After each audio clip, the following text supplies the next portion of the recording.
चलिए, good morning all of you. आज जो बच्चों हम चैप्टर स्टार्ट करेंगे वो है डिविडेंड डिसीजन। 3-4 लेक्चर का चैप्टर है, ज्यादा नहीं है, 3 एक लेक्चर लगेंगे या चौथा भी लग सकता है। चलो, बट पहले एक बता देता हूँ ये चैप्टर आया कहाँ से। ये बच्चों सीए फाइनल में चैप्टर होता था डिविडेंड डिसीजन, वहां से निकाल दिया गया, वहां से उसको हटा दिया गया और सीए इंटर में डाल दिया गया।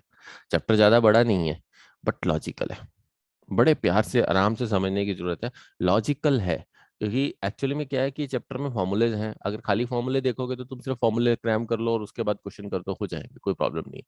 बट फॉर्मूले का लॉजिक समझना है तो थोड़ा सा तुम्हें समझ के चलना होगा, और लॉजिक हम समझाएंगे अच्छे ढंग से, ताकि कि तुम्हें ये समझ तो आए कि डिविडेंड के डिसीजंस होते क्या हैं, एक फाइनेंस मैनेजर को डिविडेंड क्यों देना पड़ता है और किस हिसाब से उसको मैनेज करना है। तो उसको थोड़ा सा बेसअप बना के चलो। तो वो बेस बनाने में हमें थोड़ा सा लेक्चर 1-2 आज और कल लगेंगे, और उसके बाद फिर आपके क्वेश्चंस हो जाएंगे। क्वेश्चंस में इतना बड़ा फंडा नहीं है। 5 नंबर में ये चैप्टर रहता है, ज्यादा बड़ा क्वेश्चन नहीं आता अभी तक। 10 नंबर में कभी एक आधी बार क्वेश्चन आया है, ज्यादा नहीं आया। बट आपको तैयार इसी तरीके से करना है कि भाई 5 नंबर के साथ साथ भाई 10 में भी आ गया तो भी हम कर सकें, ताकि हमें फंसे ना ये चैप्टर। तो देखिए,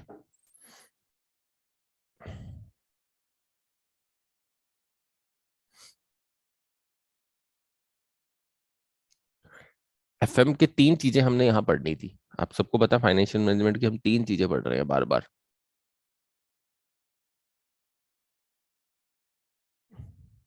एक पढ़ रहे हैं इन्वेस्टिंग डिसीजन, आकृति कैपिटल बजटिंग किसका पार्ट है?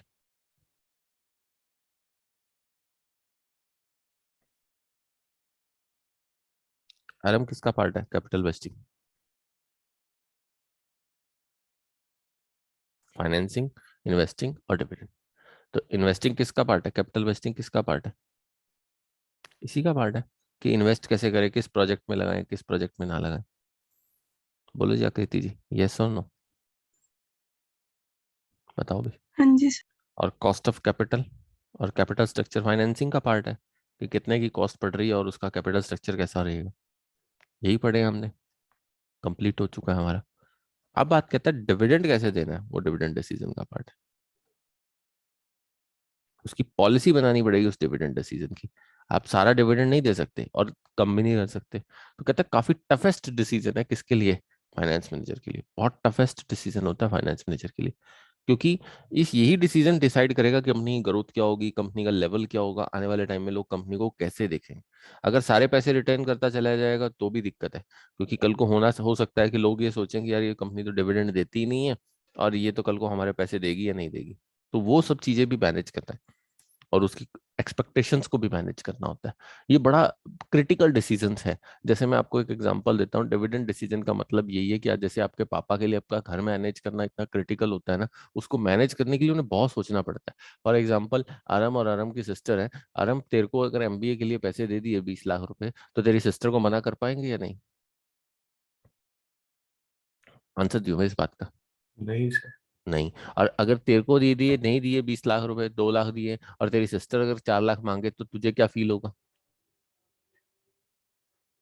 मुझे तो दिए अच्छा, 2 लाख रुपए, मेरे को तो करा रहे हैं सिंपल सी जगह से एमबीए, उसको 4 लाख से करा रहे हैं। डिस्क्रिमिनेशन। यही वही चीज, मतलब बड़ा बैलेंस करना पड़ता है आकृति पूरी फैमिली को। एक फैमिली का हेड बनना इतना आसान नहीं है, वो बहुत मुश्किल हो जाता है, बड़ी सिचुएशन बैलेंस करनी पड़ती है सबके साथ। तो वही कहता है डिविडेंड डिसीजन है इतना टफेस्ट डिसीजन है ना फाइनेंस मैनेजर के साथ, कि अगर आपने डिविडेंड डिक्लेयर किया तो आपको इक्विटी वाले कहेंगे आप ग्रोथ नहीं ला के देते सर। सर आप नेचुरल सी बात है, सारा पैसा डिविडेंड में डिक्लेयर कर देते हैं। अगर डिविडेंड डिक्लेयर नहीं करते हैं, सारा पैसा लगाने में, इन्वेस्टमेंट में चले जाते हैं, फिर उनकी एक्सपेक्टेशंस बढ़ती रहती हैं। फिर वो सोचते हैं रिटेन अर्निंग से हमें इतना कमा के दो कि सारे हमारे आने वाले शेयर में मार्केट प्राइस बढ़ाते रहो हमारा। फिर वो मार्केट प्राइस की एक्सपेक्टेशंस बनती चली जाती है। हो गया ना कलेश, दोनों तरफ से फंसते हैं। अब बताओ भी, अगर ज्यादा मार्केट प्राइस देते रहेंगे, ज्यादा रिटर्न्स देते रहेंगे, तो फिर प्रॉब्लम आएगी, कंपनी एक टाइम पे आके अपनी ग्रोथ रोक देगी। कभी कंपनी को आके एक टाइम पे सांस ही नहीं मिलेगा, फिर तो कंपनी, मान लीजिए फॉर एग्जाम्पल मैं हूँ आकृति, मेरे पास 100 रुपए अर्निंग आई। कितनी अर्निंग आई है?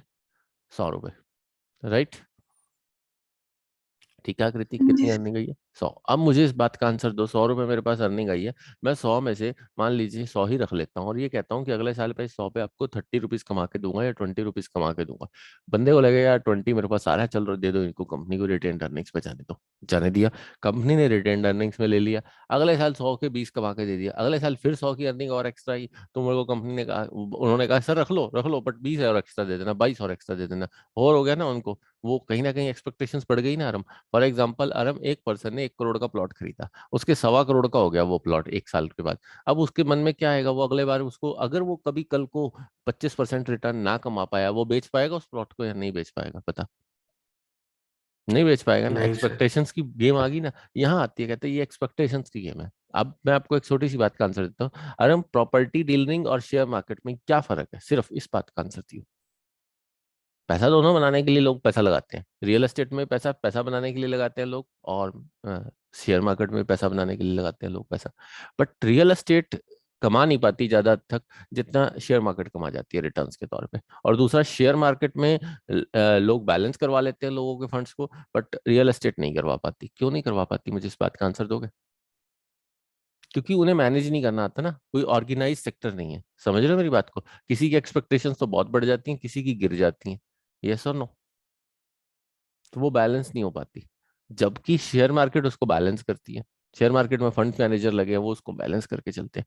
अब रियल एस्टेट वाले, प्रॉपर्टी वाले क्या करते हैं, पहले खुद तो रेट बढ़ा देते हैं, फिर सोचते हैं कि यार पार्टी अब दिक्कत दे रही है, पहले उसको खुद तो जाके बता के आएंगे तेरा 1 करोड़ का प्लॉट कितने का हो गया, आकृति 1.5 करोड़ का। फिर जब बेचने की बारी आएगी वो कहेगा मैं तो 2.25 करोड़ मांगता हूँ, फिर रोते हैं कि यार अब ये बेच ही नहीं रहा। समझ रहे हो मेरी बात को? बोलो। फिर मार्केट में डिमांड की कमी हो जाती है, फिर कस्टमर जाता है, जो अच्छा कस्टमर होता है वो ले नहीं पाता, फिर वो कहीं और भटकता है इधर उधर। बताओ भाई, यस और नो आरम, सही बोल रहा हूँ? होता है ऐसा ही, होता है कि नहीं होता? हाँ जी सर। प्रॉपर्टी डीलर्स के साथ यही होता है, सबसे बड़ी प्रॉब्लम यही होती है। तो मेरी बात को समझने की कोशिश करना अच्छी ढंग से, कि हमें बहुत बैलेंस करके इस सिचुएशन को लेना है, इतना आसान नहीं है। जैसे हम प्रॉफिट स्टेटमेंट से शुरू होते हैं, इनकम स्टेटमेंट जिसे बोलते थे हम, यही यहाँ पर काम आएगी। बहुत सारी चीजें सोचने वाली हैं। कहता है क्या क्या चीजें सोचने वाली हैं, अब यही पढ़नी है हमने आज। कहता है ईबीआईटी लेस, इसमें से क्या हो जाता है, इंटरेस्ट, ये क्या आ जाता है, ईबीटी लेस, इसमें से क्या चला जाता है, टैक्स, ये क्या आ जाता है लेस, इसमें से प्रेफरेंस डिविडेंड, वो तो देना ही देना है, फिक्स है। और ये जो बचता है, ये बचता है earning for equity share holders.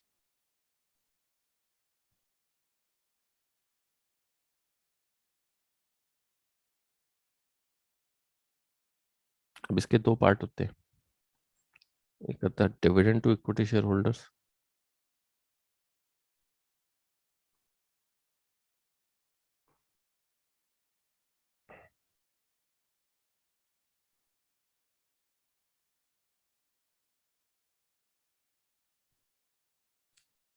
एक रिटेन्ड अर्निंग्स फॉर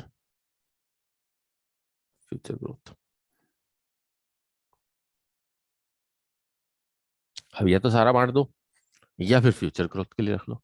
तो कहता है ये भी जरूरी नहीं है, कंपनी के ऊपर बाउंडेशन नहीं है कि सारा बांटना है, एक भी रुपया ना बांटो। डिविडेंड देना कंपनी के ऊपर कोई ऑब्लिगेशन नहीं है, बट वो कंपनी देगी किस लिए वो भी मैं आपको समझाता हूँ। आकृति, देना पड़ता है, क्योंकि नहीं दोगे तो बिल्कुल वही बात है, आप उसकी एक्सपेक्टेशंस बढ़ाते जाओगे और वो कल को एक्सपेक्टेशंस बहुत ज्यादा बढ़ जाएंगी। मैं आपको सिंपल सी बात का आंसर देता हूँ, इस टाइम मार्केट 60,000 पे आ गई, क्या अगले साल 80,000 पे आएगी? नहीं आ सकती इतनी आसानी से, क्योंकि वही बात है कि कंपनीज खुद रोकेंगी इस प्रोसेस को, वो कहेंगी ज्यादा एक्सपेक्टेशंस बढ़ा दी, कल को हमारे लिए दिक्कत हो जाएगी, कैपिटलाइजेशन बढ़ता जाएगा। ऑब्वियस है, मार्केट में शेयर होगा 5,000 का और डिविडेंड आ रहा होगा 2 रुपए, तो सिंपल सी बात है, कंपनी को लगेगा यार 10 रुपए के शेयर पे 20% डिफरेंट डिक्लेयर भी कर दिया, बट 5,000 के अकॉर्डिंग अगले साल अर्निंग तो नहीं दिखा पाएंगे, प्रॉफिट तो नहीं दिखा पाएंगे, सारी मार्केट ओवर कैपिटलाइजेशन पे थोड़ी खड़ी कर पाएंगे। ईपीएस कैसे बढ़ाएंगे जब कंपनी के पास रिजर्व नहीं होंगे, तो कैसे बढ़ा लोगे? मार्केट में ट्रेडिंग ट्रेडिंग में थोड़ी सब चीजें बढ़ा सकते हो आप। तो कहता वो भी सब चीजें बैलेंस करनी पड़ती हैं। कहता है, बहुत चीजें बैलेंस करके ही आगे बढ़ा जा सकता है, अदरवाइज हम बैलेंस नहीं कर सकते। फॉर एग्जाम्पल वही बात है, मैं एक एसईओ लेने चला गया, वो 4 करोड़ का है और उस पर रेंट नहीं आता 50,000 रुपये 20 साल का, तो बताइए मैं लूंगा? कभी नहीं लूंगा। अगर उसके ऊपर कम से कम 5% अगर रेंट आता होगा तो मैं कहूंगा भी ठीक है यार, लेना परचेज करना ठीक है, कोई दिक्कत नहीं है। 4 से 5% की साल की रिटर्न आ जाती है, 4-5% अप्रिसिएशन हो जाता है, टोटल 10% की अर्निंग मेरे को इस एसईओ से पड़ती है। मेरे को कुछ नहीं करना, मेरे को 10% लगाना है और मैं बैठा रहूंगा। बट मैं इतनी हाइक पे थोड़ी खरीद लूंगा जब उस पर कोई अप्रिसिएशन भी नहीं आ रहा और उसके ऊपर से उसके ऊपर रिटर्न भी नहीं आ रही, उसका रेंट भी नहीं आ रहा। दोनों चीजें बैलेंस चाहिए ना, खाली अप्रिसिएशन भी मार्केट में मैटर नहीं करता। वही चीज शेयर मार्केट में होती है बच्चों, अगर शेयर का प्राइस मैटर नहीं करता खाली, कि मान लीजिए 4,000 का शेयर खरीदा और अगले साल वो 42 हो रहा है, तो ठीक है, बस उसी खुशी में खरीदते रहो। बट उसके अंदर डिविडेंड जो उसकी रिटेन अर्निंग कंपनी दे रही है वो भी तो मैटर करती है। अगर खाली ये तो नहीं मैटर करता कि मार्केट में शेयर का प्राइस बढ़ता रहे, बस वही मैटर करता है। इन्वेस्टर ये भी तो देखता है ना कि मेरे को डिविडेंड कितना आना है। बताइए या वो क्या वो किस इसलिए खरीदता है कि सिर्फ मेरे को मार्केट में ट्रेडिंग करनी है? ट्रेडिंग के लिए खाली नहीं खरीदा जाता बच्चों, कुछ हद तक उसकी रिटर्न अर्निंग्स, उसके प्रॉफिट्स भी देखे जाते हैं, उसकी कंपनी की मैच्योरिटी भी देखी जाती है। ओवर कैपिटलाइजेशन होगी तो कंपनी कल को बैंकरप्ट में भी जा सकती है, तो वो भी प्रॉब्लम हो सकती है। कल को एकदम शेयर गिरेगा तो बिल्कुल धड़म दे जैसे नीचे भी आएगा। तो वो कहते हैं उसको बैलेंस करना पड़ता है, वो सब चीजें बैलेंस करना ही आपका डिविडेंड डिसीजन है। फाइनेंस मैनेजर को बहुत सोच के चलना पड़ता है, टाइमिंग्स कब क्या देना है, कितना देना है, कितनी क्वांटिटी में देना है, सब कुछ बैलेंस करके सोच के देखना पड़ता है। वो हर चीज को सोचता है कि मेरे को किस टाइम डिविडेंड ज्यादा देना है, किस टाइम नहीं देना है। वही चीजें हम आज इसके साथ डिस्कस करेंगे। मतलब वो एक चीज को सोच के चलता है कि आज मेरे को जरूरत है पैसे की, मैं रख लेता हूँ, कल मुझे जरूरत नहीं है तो मैं आज बांट दूंगा। मतलब मैं हर चीज को बैलेंस करके चलूंगा, भाई जब मुझे जरूरत है तो मैं उठाऊंगा मार्केट से, जब नहीं है तो भैया ले जाओ अपना पैसा, तुम्हारा ही है वो, है तो तुम्हारा ही है ना, कंपनी के शेयर होल्डर्स का ही है ना, अर्निंग तो वो नहीं की है ना, तो नेचुरल सी बात है मैं अपने पास रख के क्यों अपने सिर पे बोझ बढ़ाऊं। तो वो बैलेंस करता है उस चीज को। तो कहते हैं ध्यान रखना, dividend refers to that part, that portion of the profits which are distributed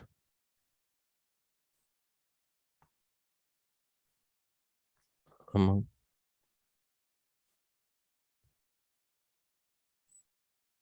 shareholders. No statutory obligation to distribute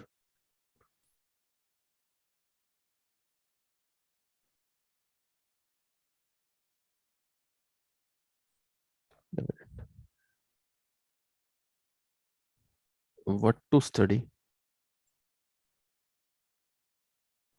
in dividend decision, क्या पढ़ना है हमने डिविडेंड डिसीजन के लिए?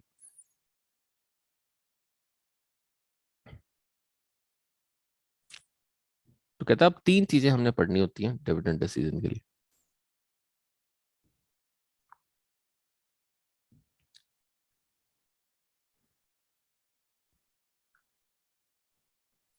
Quantity, time, form of distribution. हम कितना देंगे वो है हमारी क्वांटिटी, किस टाइम पे देंगे, जरूरी नहीं है कि हम आज ही दे रहे हैं, हर साल ही दे रहे हैं, कभी दे दो कभी छोड़ दो, कोई दिक्कत नहीं है। और फॉर्म्स क्या होंगे, किस तरह से दोगे? फॉर्म्स में बताऊंगा अभी क्या होंगे, कि आप बोनस शेयर दे दो या सारा पैसा कैश में दे दो, वो डिपेंड करता है कि आप बोनस शेयर दे के भी काम चला सकते हो और कैश में भी दे के काम चला सकते हो, जरूरी नहीं करता। तो कहता है ये चीज हमें सोचनी होगी कि हाउ मच, कितना देना है, व्हेन, कब देना है, और वेरियस फॉर्म्स। जब ये चीज हमने निकाल ली तो यही हमारी क्या बन जाएगी बच्चों, कंपनी की यही क्या बन जाएगी, डिविडेंड क्या बन जाएगी, पॉलिसी। और एक फाइनेंस मैनेजर कभी भी अपनी डिविडेंड पॉलिसी प्रेस्क्राइब नहीं करता किसी के सामने कि मेरी डिविडेंड पॉलिसी क्या है। तो फिर तो इन्वेस्टर उसी पॉलिसी पे चल पड़ेंगे, इन्वेस्टर अपनी एक्सपेक्टेशन उसी हिसाब से बना लेंगे, कभी नहीं बताता। बट वो मैनेज करके चलता है, उसके लिए बहुत टफेस्ट डिसीजन है कि कैसे लेना है। बट उस डिविडेंड डिसीजन को ही वो बना के रखता है ताकि वो अपने हिसाब से उसी ढंग से उसको मैनेज करता रहता है। तभी कंपनीज के सीएफओ, फाइनेंस मैनेजर 10-10 करोड़ के पैकेज में है बच्चों, इसी वजह से। क्योंकि वो सारा दिन और कुछ नहीं करते, 24 घंटे काम है उनका। मार्केट को एनालाइज करते हैं और मार्केट को बड़े प्यार से, बड़े सेंटीमेंट से चलाते हैं उसको। एक अच्छा फंड मैनेजर कंपनी को बहुत कुछ कमा के देके जाता है। सॉरी बच्चा।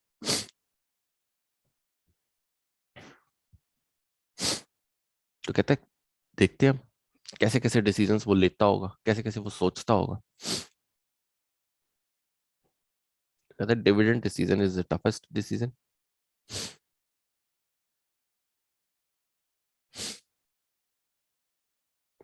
Is one of the toughest decision for the finance manager.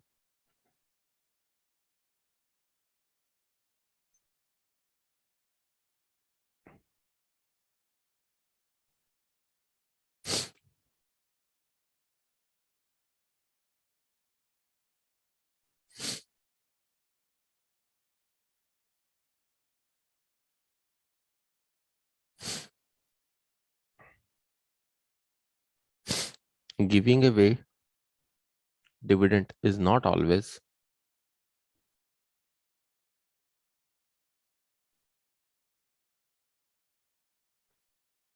Good for the company.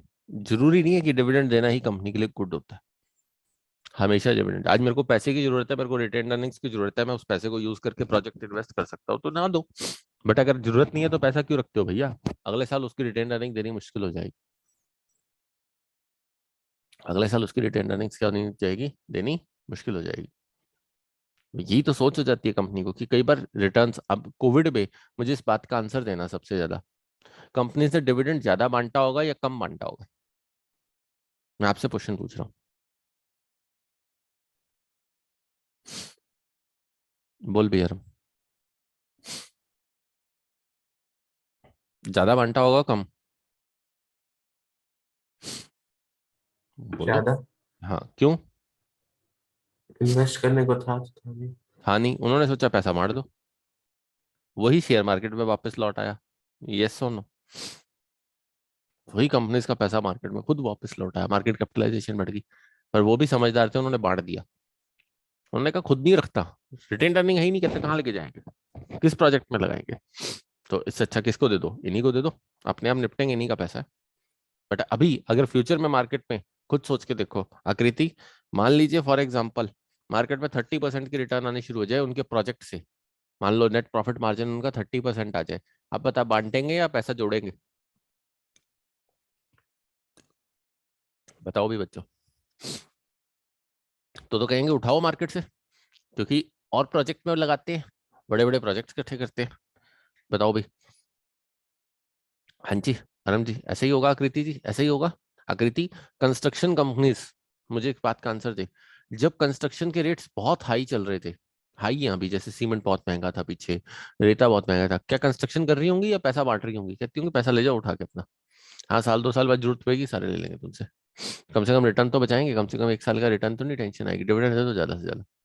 क्योंकि पता है अभी तो प्रोजेक्ट लेने का फायदा ही नहीं है। हाँ, जब थोड़ा रेट बैलेंस हो जाएगा फिर वो हाथ लगाएंगे प्रोजेक्ट को, क्योंकि इतने हाई कॉस्ट पे रेट को उठाने का कोई फायदा नहीं होता। कोई प्रोजेक्ट नहीं पूरा होगा, क्योंकि प्रोजेक्ट पूरा कर ही नहीं सकते आप इतनी हाई कॉस्ट पे। कोई इतनी प्रोजेक्ट आपको कॉस्ट देगा ही नहीं। अभी मेरे को इस बात का आंसर दो, घर ज्यादा बन रहे हैं कम बन रहे हैं? बड़े घर, छोटे घर ना कंसिडर करना, छोटे तो हमेशा ही बनेंगे, जरूरत वाला बनाएगा। क्यों भी आराम, किसी ने 5 करोड़ लगा के घर बनाना है, क्या वो अभी शुरू कर रहा है नया घर बनाना? नहीं बनाएगा। क्यों नहीं? क्योंकि वो कहेगा यार 5 करोड़ लगा के मैंने घर बनाना है, सीमेंट रेता इतना महंगा है, उसको मैंने अगर उठा लिया तो 5 करोड़ की जगह वो 6 करोड़ 7 करोड़ की लागत आएगी। तो क्यों ना मैं 1 साल रुक जाता हूँ, मैंने तो बनाना ही है ना। तो मैं 2 साल बाद जब रेट स्टेबल हो जाएंगे तो 2 करोड़ रुपए बचेंगे ना, तब बनाऊंगा ना, जब खाली बैठूंगा आराम से। अभी क्या जरूरत है बेकार में 5 करोड़ रुपए लगा के घर बना ले? तो वही चीज है, बैलेंस करनी पड़ती है आपको हर चीज, कि जब मार्केट जिस हिसाब से चल रही है उसी हिसाब से मार्केट में मूव ऑन हो जाओ। वही कहता है डिविडेंड पॉलिसी डिसीजन है। कहता है हमेशा गुड नहीं होता कंपनी डिविडेंड बांटती, और हमेशा बैड भी नहीं होता, तो it is not always a sign of the growth of the company. इससे कुछ नहीं पता लगता। कहता है ये जस्ट आपको मैनेज करना है अपनी एक्सपेक्टेशंस को। बस मेरी बात समझ पाए हो? मैंने तुम्हें एक ही एग्जांपल में दिया, तुम्हारे पापा तुम्हें 2 लाख रुपए एमबीए के ले रहे हैं, तुम्हारी सिस्टर को 4 लाख दे दे, तुम सड़ जाओगे। और तुम्हें 4 लाख मिल गया और तुम्हारी सिस्टर को 2 लाख मिले तो वो तुम्हें छोड़ेगी नहीं, तुम्हें कहीं घर से निकल जाओ, तुमने मेरी ऐसी तैसी कर रखी है, तुम तो कर रहे हो अच्छी जगह से एमबीए, मुझे करा रहे हैं बेकार जगह से एमबीए। ये रीजन होता है बच्चों। हमें मैनेज करना पड़ता है। वही चीज वहां पर है, वहां पर डिविडेंड और रिटेन्ड अर्निंग दोनों को मैनेज करना है। अगर डिविडेंड ज्यादा बांट दिया तो ग्रोथ नहीं आएगी, कंपनी रुक जाएगी। फिर अगर डिविडेंड कम बांटा और वैसे ग्रोथ ग्रोथ देते रहे, उनकी एक्सपेक्टेशन बढ़ जाएंगी। वो सोचेंगे यार अब तो हमारी कंपनी तो बड़ा अच्छा कमा के देती है, वो फिर उसी तरह से उस कंपनी को देखना शुरू कर देते हैं। वो ऐसी एक्सपेक्टेशंस बढ़ जाती हैं कि वो मार्केट में एक्सपेक्टेशंस को कंट्रोल करना मुश्किल हो जाता है। फिर वो हर साल ही सोचते हैं कि हमारे को तो 30% रिटर्न है। अरे हर साल कहाँ से आ जाएगी? मैं आपको एक एग्जांपल दे रहा हूँ, अभी लेटेस्ट एग्जांपल नाइका और टाटा का चल रहा था। लोगों ने बहुत कंपेयर किया इंस्टाग्राम पे, सब जगह पे, कि नायका में 1.25 लाख करोड़ की इन्वेस्टमेंट, 1.2 करोड़ का सिर्फ प्रॉफिट, बट नायका ने इतनी बड़ी मार्केट कैपिटलाइजेशन ले ली। सब लोग बेवकूफ है भैया, सारी मार्केट कैपिटलाइजेशन उठा के नायका जैसी कंपनीज को दे रहे हैं, क्योंकि लोगों को लग रहा है ग्रोथ आएगी, ग्रोथ आएगी, नई कंपनीज है, अच्छा प्लेटफॉर्म रेडी कर लिया, इतनी टर्नओवर है, चलो चलो नायका के पीछे। जबकि लोगों ने कंपेयर किससे करवा दिया? टाटा स्टील से। टाटा स्टील 12,500 करोड़ का प्रॉफिट दे रही है, और जबकि उसकी मार्केट कैपिटलाइजेशन 1.5 लाख करोड़ है। लोगों को लगा कि वो टाटा स्टील में 12,500 करोड़ का प्रॉफिट है, बट टाटा स्टील तो अब मेच्योर कंपनी है, उसमें हम रेट तो बढ़ता नहीं है शेयर का। अरे रेट नहीं बढ़ता, नाइका में रेट बढ़ता है, तुमने मार्केट कैपिटलाइजेशन उसकी बढ़ा दी, बट कल को तुम्हें मिलेगा क्या उसमें? ओवर कैपिटलाइजेशन करके तुम, कल को तुम्हें उसे मिलेगा क्या? सिर्फ मार्केट कैपिटलाइजेशन कोई रेट थोड़ी होता है, वो तो मार्केट सट्टे पे चल रही होती है। अब अगर मार्केट में जब तो कंपनी की ग्रोथ तो उसी से आएगी ना बच्चों, जो कंपनी के पास प्रॉफिट्स होंगे, कंपनी की ग्रोथ तो उसी से आएगी, कैपिटलाइजेशन से तो कुछ नहीं होता ना। अगर कोई मार्केट में मुझे कहे कि ये एससीओ फॉर एग्जाम्पल मेरा 50 करोड़ का है, ठीक है, जब तक बेचता नहीं तब तक तो वो 50 करोड़ का नहीं है। अगर मैं उसमें प्रॉफिट साल का 5 लाख कमा रहा हूँ, तो मेरे लिए तो वो 5 लाख अर्निंग वाला है ना, मेरे लिए तो वो 50 करोड़ का नहीं है। बताइए, आंसर दीजिए, क्या वो मेरे लिए 50 करोड़ का है? बताओ भाई, है वो? नहीं है। बेच के कहाँ जाऊंगा? बिकेगा ही नहीं, कोई लेगा ही नहीं इतनी बड़ी एसेट्स को। वही बात है, नाइका अगर आज कहते कि मेरे को सारी कैपिटलाइजेशन बेचनी है, कौन लेगा उसके कैपिटलाइजेशन को? वो तो उसने जान के बढ़वा दी बस। उसके बाद ये है कि किसी न किसी की तरह, फ्लिपकार्ट की तरह, अमेजोन की तरह, वालमार्ट के किसी को पकड़ लेंगे, उसको पकड़ा के चलते बनेंगे। यही कर रही है छोटी कंपनी। वो लोग भी इसीलिए लगा लेते हैं कि क्या पता कोई इस कंपनी को खरीदने के लिए आ जाए तो हमारे को फायदा हो जाएगा, हम भी शेयर होल्डिंग होगी तो हम इसके रेट ले जाएंगे। पर जरूरी नहीं है कि हर बार कोई आएगा खरीदने वाला। समटाइम्स ऐसा होता है खरीदने वाला कोई आता ही नहीं है, तो वो रिस्क भी होता है उसी चीज का। समझ पाए आप मेरी बात को? हाँ जी आकृति, समझ पाए क्या नहीं समझ पाए? फॉर एग्जाम्पल नाइका का प्रॉफिट 1.2 करोड़ का है, तो बच्चा प्रॉफिट तो सिर्फ 1.2 करोड़ का है ना। मेरे को इस बात का आंसर दे। कंपनी की ग्रोथ तो 1.2 करोड़ से ही होने वाली है। कंपनी तो सिर्फ उसी से पैसे को सेव कर करके आगे बढ़ सकती है। मार्केट में जो उसका रेट खड़ा है, जो उसकी कंपनी कैपिटलाइजेशन खड़ी है, वो तो उसके किसी काम की नहीं ना। बता भी, काम की है? बता। No sir. बट हाँ, अगर वो कंपनी किसी को सेल आउट कर जाती है तो उसको पैसे मिल जाएंगे, अगर वो सेल आउट करती है अपने शेयर्स के नाम के, जितने उसके शेयर्स होंगे। बट क्या जरूरी है कि उसको शेयर को कोई खरीदने आएगा? आराम का जरूरी है कि उसकी शेयर कैपिटलाइजेशन कोई खरीदने आएगा? जरूरी है भाई? नहीं सर।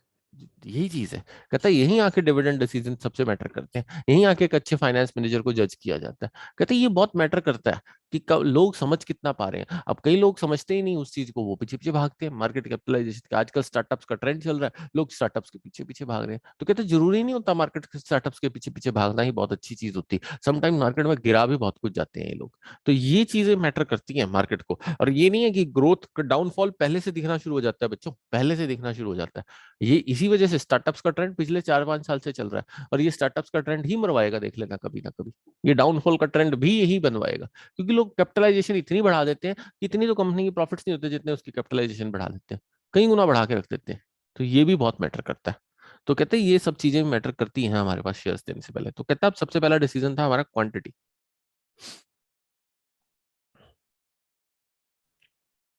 अब कहता है आपको हाई डिस्ट्रीब्यूशन रेशियो रखना है बांटने वक्त, या लो डिस्ट्रीब्यूशन रेशियो रखना है, ये आपको डिसाइड करना होगा क्वांटिटी देते वक्त।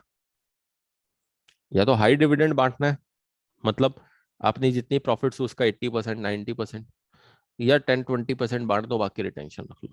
तो कहते हैं ये टाइप्स हो जाते हैं, हाई डिस्ट्रीब्यूशन है या लो डिस्ट्रीब्यूशन करता है। कहते हैं ये डिविडेंड डिपेंड करता है आपकी टाइप ऑफ फॉर्म पे। किस पे डिपेंड करता है? Types of firm. अब मेरी एक मेच्योर फर्म है, मेरे पास इनफ कैश है, और मेरे पास पैसा पड़ा है, और मेरी स्टेबल अर्निंग है, जैसे टाटा स्टील्स। अगर मैं बात करूं तो कुछ हद तक टाटा मोटर्स में तो ग्रोथ आ रही है, पर टाटा स्टील की बात करूं तो वो बिल्कुल स्टेबल है, ऑलमोस्ट स्टेबल है, उसमें इतनी जल्दी ग्रोथ नहीं आने वाली है, मेच्योर फॉर्म है वो। और भी बड़ी बड़ी कंपनीज है, रिलायंस का पेट्रोकेमिकल है, बहुत सारी चीजें हैं, बट जो वो स्टेबल फॉर्म्स है उसमें एकदम अर्निंग नहीं आती। तो क्या उन कंपनीज को बताइए स्टेबल फर्म है तो उन कंपनीज को रिटेन करने का फायदा है कोई पैसा फालतू? क्या करेंगे रिटर्न करके? आकृति क्या करेंगे रिटर्न करके? कहाँ लगाएंगे? स्टेबल है, ज्यादा बचे और आती नहीं रिटर्न, पैसा लेके रख लेंगे, पैसे की कॉस्ट पड़ेगी, फायदा कुछ है नहीं, इससे अच्छा बांट दो फालतू। बताओ अभी बच्चों, समझ में आ रही है बात? और एक ग्रोइंग फर्म है, कैसी फर्म है? ग्रोइंग फर्म है। अब बताओ अभी, इनको ग्रोथ दिख रही है नियर फ्यूचर में, तो बताइए क्या ये इनको पैसा रखना चाहिए या नहीं रखना चाहिए? बताओ। यस, ये लो डिविडेंड बांटेंगे। ये कैसा डिविडेंड बांटेंगे बच्चों? ये लो डिविडेंड नहीं रख ले क्योंकि ग्रोथ आ सकती है आगे। ये तो जब अब ढाई का 1 रुपए का डिविडेंड ना दे लोग, फिर भी लगाते रहेंगे। लोगों के माइंड में भी होगा ना, एक ग्रोइंग फर्म है, ये डिविडेंड इसलिए रख रही है कि रिटेन अर्निंग्स यूज करके आगे ग्रोथ करना चाह रही है। मैच्योर फर्म अगर रख लेगी ना तो उसका ऑब्वियस है लोगों का इम्पैक्ट गलत जाएगा। मैच्योर फर्म में वो लोग लगाते हैं जिनको डिविडेंड ठीक टाइम में आता रहे और वो कहते हैं कि यार ठीक है, ठीक सिक्स टाइप स्टेबल अर्निंग चाहिए। बट ग्रोइंग फर्म में वो लगाते हैं जिनको ग्रोथ चाहिए होती है सिर्फ शेयर्स के ऊपर, वो ग्रोइंग फर्म में जाते हैं। तो कहते हैं यही चीज डिपेंड करती है कि आपको कितना डिविडेंड देना है। तो समझ में आ रहा है? हाँ जी, कैसे डिविडेंड चेक करते हैं बताओ भी। मैच्योर फर्म और ग्रोइंग फर्म समझ में आया या नहीं? बताओ भी। हाँ जी सर। तो कहता है no future growth mature firm, no further growth, further scope of growth. आराम जी बोलो जी। इन नियर फ्यूचर तो क्या करना होगा? कैसा रेशो होगा डिस्ट्रीब्यूशन का? हाई डिस्ट्रीब्यूशन रेशो होगा। कहता बांटेंगे खूब, जितना आएगा दे दो, क्या करना है फालतू रख के। बट अगर जिसमें ग्रोथ है अभी, स्कोप ऑफ ग्रोथ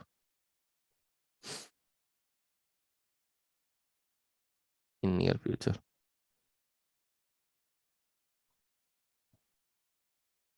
तो कहते हैं लो डिस्ट्रीब्यूशन रेशो।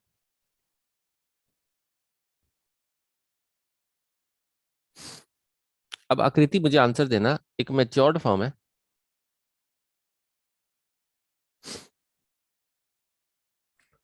वो हाई डिस्ट्रीब्यूशन रख रही है रेशो, तो उसका एमपीएस क्या होगा? मार्केट प्राइस बढ़ेगा इससे या कम होगा? वो कहती है मेच्योर फर्म है, लोगों को भी पता है मेच्योर फर्म है, डिविडेंड देगी ही देगी, तो बताइए अब मार्केट प्राइस इससे बढ़ेगा कम होगा? बढ़ेगा। नेचुरल सी बात है, बढ़ेगा सर। लोगों को लगेगा यार ठीक है ये अच्छी तरह से डिविडेंड दे रहे हैं, कोई दिक्कत नहीं है, मेच्योर फर्म है, इनको वैसे भी रखना नहीं है। और यही लो दे दें अगर, तो लोगों के मन में डाउट जाएगा या नहीं जाएगा कि यार कुछ तो गड़बड़ है कंपनी में, लो डिस्ट्रीब्यूशन आ रहा है, मतलब प्रॉफिट ही नहीं है, इसका मतलब यार लिक्विडिटी की दिक्कत है। तो बताइए इससे मार्केट प्राइस क्या हो जाएगा इनका? कम हो जाएगा। अब बताओ, समझ में आ रहा है? अब मैंने टाटा और नाइका का एग्जांपल तुम्हें दिया था। टाटा 12,500 करोड़ रुपए का टाटा स्टील में प्रॉफिट कमाती है, उसके बाद भी डिविडेंड देती है और पूरा डिस्ट्रीब्यूशन करती है। पर टाटा स्टील भी सोचे कि मैं 12,500 करोड़ के प्रॉफिट पे खड़ी हूँ, मैं भी नाइका की तरह अपने आप को 10 लाख करोड़ की मार्केट कैपिटलाइजेशन पे ले जाऊँ, नहीं ले जा सकती है, वो मैच्योर फर्म है। लोगों को समझ में आया, वो मैच्योर फर्म है। वहां पर जो शेयर होल्डर है वो वही वाला है जिसको डिविडेंड भी सही टाइम पे चाहिए, जिसको ऑब्वियस है सही टाइम पे मार्केट को कैपिटलाइज करना है, इसलिए कंपनी भी जानती है इस बात को, उसके फंड मैनेजर भी जानते हैं। बट नाइका के अंदर लगाने वाले भी जानते हैं कि भैया हम सट्टे पे खेल रहे हैं, कहीं ना कहीं क्या होगा अगर ये कंपनी बाद में नहीं बिकती है, इनके रेट्स नहीं बढ़ते हैं, तो हमारा रेट भी नीचे जाएगा अगर इनके ओवर कैपिटलाइजेशन है। लगाने वाला सब कुछ जानता होता है बच्चों मार्केट में, ये चीज सिंपल सिंपल सी रेट है। तो वही चीज ग्रोइंग फर्म है।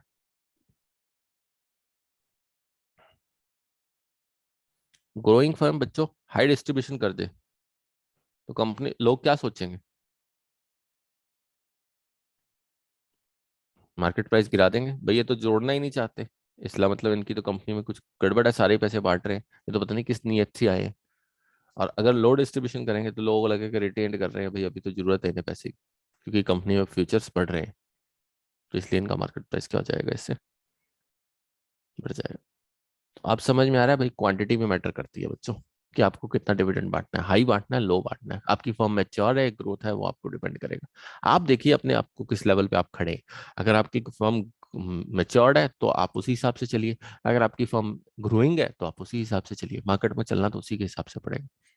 बताइए क्लियर है सबको? बट आपको ग्रोथ कितनी चाहिए वो अपने ऊपर डिपेंड करता है, आपने पूरा फटाफट बढ़ाना है या धीरे धीरे बढ़ना है, वो आपके ऊपर डिपेंड करता है। बहुत सारी ऐसी ग्रोइंग फर्म है जो धीरे धीरे चल रही है, जैसे लेंसकार्ट बहुत धीरे धीरे चल रहा है। बट कई ऐसे भी हैं जो बहुत तेजी से भागते हैं मार्केट के अंदर, आते बाद में पहले कब्जा करते हैं। वो डिपेंड करता है, कईयों का फोकस होता है कि ब्रांड के ऊपर, प्रोडक्ट के ऊपर, कईयों का फोकस होता है मार्केट कैपिटलाइजेशन के ऊपर। तो डिपेंड करता है। अब जैसे सचिन बंसल, बिन्नी बंसल का फोकस किसके ऊपर था, बताओ अभी, किसके ऊपर था, आरम किसके ऊपर था, क्या ब्रांड के ऊपर था या किसके ऊपर था, मार्केट कैपिटलाइजेशन के ऊपर, बताओ,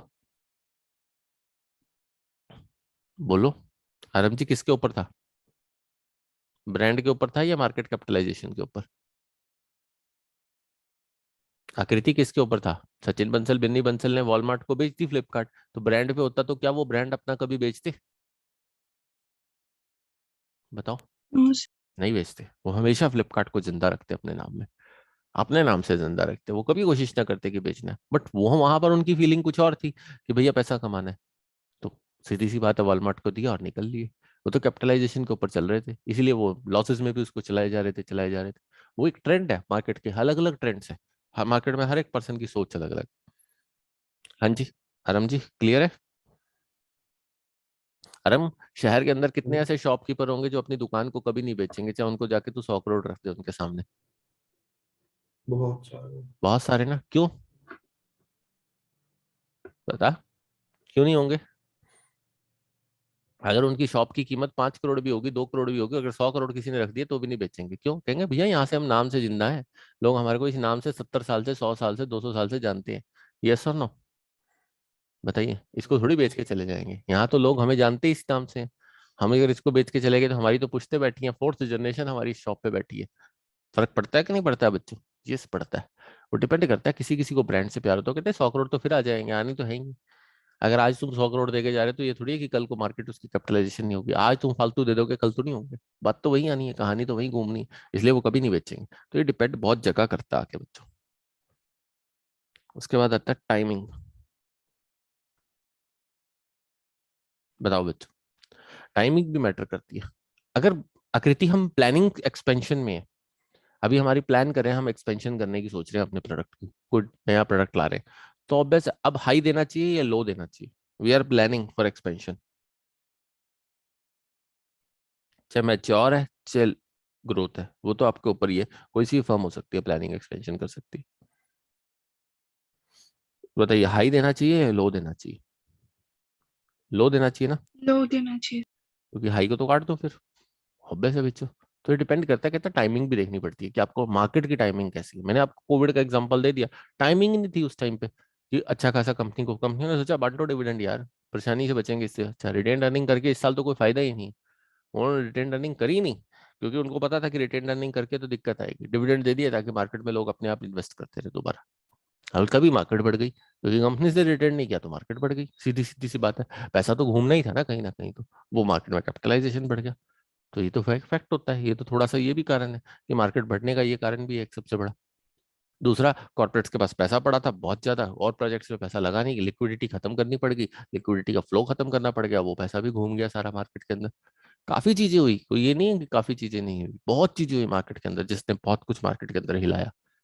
अब अगले साल बैलेंस होगा, अब 2 साल मार्केट ने वो झटके देखने हैं जो पहले नहीं देखे। अब वो 2 साल झटके देखेगी मार्केट, कम से कम 4-5 साल, क्योंकि ऑब्वियस है जब बड़ी है तो वो ऑब्वियस अब बैलेंस भी करनी पड़ेगी। वो तो है, सिंपल सी बात है। एक दिन हमने सपोज मान लीजिए क्या अपना काजू कतली खाई है, तो दूसरे दिन हमें सिंपल खाना भी खाना ही पड़ेगा ही बच्चों, खाना पड़ेगा कि नहीं पड़ेगा, ये तो मार्केट का नियम है। उसके बाद आता है फॉर्म्स ऑफ डिस्ट्रीब्यूशन, आप किस फॉर्म में दें। कहते हैं 2 तरह से होते हैं, एक कैश दे दो, कहता है या बोनस शेयर दे दो। कैश देंगे तो लिक्विडिटी फॉल हो जाएगी, डिपेंड करता है, कई बार लिक्विडिटी इतनी पड़ी होती है बंदा कहता है जाने दो नीचे, और कहता है बोनस बांटेंगे, बोनस शेयर देंगे, तो कहता है और प्रॉब्लम हो जाएगी, शेयर ज्यादा हो जाएंगे, तो शेयर ज्यादा होंगे तो कॉस्ट ऑफ कैपिटल बढ़ जाएगी, और फिर डिविडेंड देना पड़ेगा उसी शेयर्स पे, डिविडेंड भी बढ़ जाएगा बाद में। तो कहते हैं ये देखना पड़ेगा आपको बैलेंस करके कि आप कॉस्ट ऑफ कैपिटल बढ़ाना चाहते हो या नहीं बढ़ाना चाहते हो, और फिर और एक पंगा, डिविडेंड भी बढ़ जाता है कहता है। हर साल फिर उस पे शेयर पे डिविडेंड भी, कहता है वो तो डिविडेंड, कहता लिक्विडिटी ना देख के, लिक्विडिटी तो एक बार पैसा गया मार्केट से, बोनस शेयर देके तो और पंगा क्रिएट कर लिया आपने मार्केट में। तो वो डिपेंड करता है, कहता है आपको उसको बैलेंस करना पड़ता है। आपको उसको क्या करना पड़ता है, बैलेंस। अच्छा, अब मैंने कॉस्ट ऑफ कैपिटल में एक चीज पढ़ाई थी, याद आई कुछ कुछ? मैंने क्या पढ़ाया था? रिलेशनशिप बताया था मैंने रिटेंशन रेशियो का, और ये बताया था रेट ऑफ रिटर्न का। बताया था ना कि अगर मुझे ग्रोथ चाहिए 10% की, तो मुझे उतना ही पैसा क्या करना पड़ेगा, सेव करना पड़ेगा अपनी। और जब मैं सेव करता जाऊंगा, रिटेंशन रेशियो अगर 50% है, तो नेचुरल सी बात है अगले साल वही ग्रोथ बन के वापस आ जाता है, क्योंकि वो मेरी कैपिटल को बढ़ा रहा होता है। याद आया कुछ कुछ? ध्यान आया? हाँ जी अरम जी, कुछ कुछ याद आया कि नहीं आया? जैसे अरम, फॉर एग्जाम्पल मैंने एक चीज बता रहा हूँ। मान लीजिए मेरा 10 लाख का प्रॉफिट था। कितने का प्रॉफिट था? 10 का। 10 में से 5 को मैंने डिविडेंड दे दिया। कितने का दे दिया भाई आकृति? 5। और 5 मैंने रिटर्न रख लिया। तो ये 5 मैंने किसके लिए रिटर्न रखा है? ग्रोथ के लिए ना, क्योंकि अगले साल यही 5 मुझे और अर्निंग देगा, और उससे मैं ग्रोथ दे दूंगा। यस सुनो, याद आया यही चीज? हाँ जी सर। करके दिखाई थी ना मैंने हाँ कॉस्ट। जी हाँ जी। यही चीज अब दोबारा फिर यहाँ काम आएगी। तो कहता है यही चीज तो है, कहता है डिविडेंड। कहता है यही चीज आपको अगर समझ में आई हुई है ना, तो कहता है लाइफ में कभी नहीं भूलोगे आप। यही चीज के ऊपर तो सारा बैलेंस घूम रहा है। इसी चीज के ऊपर सारा बैलेंस घूम रहा है। कहता है ग्रोथ और रिटेन अर्निंग इसी के ऊपर घूमती है सारी। अगर ग्रोथ चाहिए तो रिटेन अर्निंग रखनी पड़ेगी, पर कितनी रखनी पड़ेगी वो आपको बैलेंस करता है। वो चीज बिल्कुल क्लियर कट यहाँ समझाता चला जाएगा। कहता है अगर सारी रखते जाओगे तो भी प्रॉब्लम क्रिएट होती जाएगी, फिर वो एक्सपेक्टेशंस बढ़ाता जाएगा। आकृति फिर क्या करेगा? मान लो रिटेन अर्निंग मैंने सारी रख ली, एक बार उसको 30% की रिटर्न दे दी। मार्केट ने जितनी रिटर्न दी मुझे मुझे वही बतानी है, नेचुरल सी बात है। मैं कोई अपने P&L और बैलेंस शीट के साथ कोई गड़बड़ी तो कर नहीं सकता, क्योंकि सारी चीज कंपनी में सबके सामने है। अब एक बार मैंने उसको 30% की रिटर्न दे दी, अगले साल वो 40 की दे दी। अब अगली बार वो क्या सोचेगा? हाँ सर, सर इस कंपनी में तो बहुत फायदा है, चलो लगाओ 44% रिटर्न आनी चाहिए, 40% रिटर्न आनी चाहिए। फिर जब उससे अगले साल अगर 10% पे रिटर्न पे आ गए, तो फिर मार्केट में अच्छी खबर फैलती है। क्या फैलती है? ये कंपनी तो प्रॉफिट्स नहीं दे रही है, ये कंपनी तो ऑब्वियस ग्रोथ नहीं लेके आ रही है, अब तो इसका फ्यूचर ग्रोथ जाता जा रहा है, दूसरी कंपनी अच्छी आ रही है, उसमें लगाना शुरू करते हैं। फिर मार्केट कैपिटलाइजेशन जो बड़ी होती है वही घट जाती है। तो बैलेंस करना पड़ता है ना बच्चों, सबको सब कुछ दिखाना वो भी सब चीज ठीक नहीं है। फाइनेंस मैनेजर बहुत मुश्किल से चलता है, बहुत समझ वाला इंसान चलता है फाइनेंस मैनेजर। वही बात आ गई, घर में पापा सब कुछ तुम्हें बता देना, अगले दिन तुम सब कुछ उड़ा दोगे। तुम अगर अरम तेरे पापा आके तुझे कहें कि इस महीने 5 लाख का हमें प्रॉफिट हुआ है, तो क्या तू सोचेगा, क्या सोचेगा? बता फटाफट, जल्दी बता। तेरे दिमाग में क्या आएगा? 5 लाख का प्रॉफिट हुआ, तू क्या खरीद के लाने की सोचेगा? बोल। कहेगा मुझे जिस नहीं, चीज की जरूरत होगी सबसे नई पहले बाइक वो। ला दो मुझे फटाफट, नई ये चीज ला दो, मेरी स्कूटी बदल दो, मेरा ये चीज बदल दो, सब कुछ बदल दो। आकृति यही होगा। और आके उसको कुछ भी ना बताएं, और इसको हर महीने जितने पैसे चाहिए वो देते रहे। ऐसे ही करते हैं घर वाले। बताओ भाई आकृति, हमारे फादर ने हमें कभी आज तक समझाया कि प्रॉफिट क्या हुआ है, हमें कितने हुए? कभी समझाया हमें? सिंपल सी बात नो बता सर। दो, वो फाइनेंस मैनेजर है हमारे घर के। आराम बताया कभी हमें कि कैसे क्या चल रहा है क्या नहीं चल रहा? कभी बताया? बट कभी कमी आने दी किसी चीज की? नहीं ना। हमें जो नहीं चाहिए सर। वो देते जा रहे हैं ऑलवेज। हम आप 20 साल के होने जा रहे हो, या 19 साल के होने जा रहे हो, या आकृति आप 19 साल की होने जा रही हो, क्या आपको 19 साल में किसी चीज की कमी आने दी? No sir. वो कहाँ से आ रही है वो उनको ही पता है। वही चीज फाइनेंस मैनेजर है, वो कहाँ से आ रहे हैं वो फाइनेंस मैनेजर ही जानता है। बट वो ऐसा भी नहीं करते कि एकदम ग्रोथ पे ले आते हैं आपको फटाफट, कि एकदम आपको दिखा देते हैं। वो बैलेंस करके चलते रहते हैं। कभी जरूरत होती है तो फंड को यूज कर लेते हैं, कभी जरूरत नहीं होती तो उसको सेव कर लेते हैं। तो वो कभी यार ऐसा भी होता होगा आराम, ऐसा होता होगा किसी साल में प्रॉफिट कम होते होंगे, खर्चे ज्यादा हो जाते होंगे। यस और नो? बताओ भी बच्चों। हाँ फॉर जी sir. Example last year COVID हाँ का था, जी। बिजनेस में लॉस थे, बट क्या घर वालों ने ये कहा कि आप घर के खर्चे कम कर लो, या स्कूल की फीस नहीं देते आराम की, या किसी चीज की कोई कमी नहीं आने दी उन्होंने? पूछा भी नहीं उन्होंने। बट उन्होंने वो चीज सोच रखी होगी ना कि अगर चलो कभी कम भी आ गई, अगर फॉर एग्जाम्पल हमारे घर का खर्चा 10 लाख रुपए साल का है, और उनका प्रॉफिट इस बार 5 लाख भी हुआ है, तो कोई बात नहीं, कोई प्रॉब्लम नहीं है। क्या दिक्कत है? कोई बात नहीं, 5 लाख निकाल लेते हैं। तो वो बैलेंस करते हैं हर चीज को। वो हर चीज को एकदम हाई रिटर्न्स दिखाना भी गलत है। कहते हैं यही दिक्कत आती है कि आप सारी रिटेन अर्निंग्स नहीं रख सकते। कहता है आपको रिटेंशन रेशियो बहुत ध्यान से रखनी पड़ती है, कि इतना रखो कि जितना आपको जरूरत भी होती रहे, आपका ग्रोथ भी बनाती रहे, और इतना देते भी रहो ताकि वो चलते भी रहे साथ साथ आपके। कि बिल्कुल ये ना करो कि सारा रख रहा हूँ तो ग्रोथ ग्रोथ देता रहूंगा, नहीं। और सारा मान लो उठा के दे देता हूँ, वो भी ठीक नहीं है, फिर वो फैल जाएंगे। तो मतलब बैलेंस करो रिटेंशन रेशियो। कभी कहता है कभी फाइनेंस मैनेजर अपनी मार्केट पूरी तरह से क्लियर नहीं करता, उसके भी उसने रेशियो सेट कर रखे होते हैं कि इतने परसेंट से इतने परसेंट के बीच में वेरी करता रहूंगा। ये नहीं है कि एक बार 40% रखता है तो उसके बाद 80% रिटेंशन रखने लग जाता है। नहीं, वो वेरी करवाता है थोड़ी थोड़ी परसेंटेज को, क्योंकि वो तो फिर मारा जाएगा अगर एक ही सेम रेशियो को पकड़ के चलेगा। एक कभी 80 रख रहा है तो कभी 40 रख रहा है, तो फिर तो मार्केट इधर उधर हो जाती है ना बच्चों। वही बात आती है, मार्केट में कभी भी हाई रिटर्न एक्सेस नहीं होनी चाहिए। बैलेंस होना बहुत जरूरी है, मार्केट का हर चीज बैलेंस होनी जरूरी है, क्योंकि लाइफ ही का कंसेप्ट ही बैलेंस है बच्चों।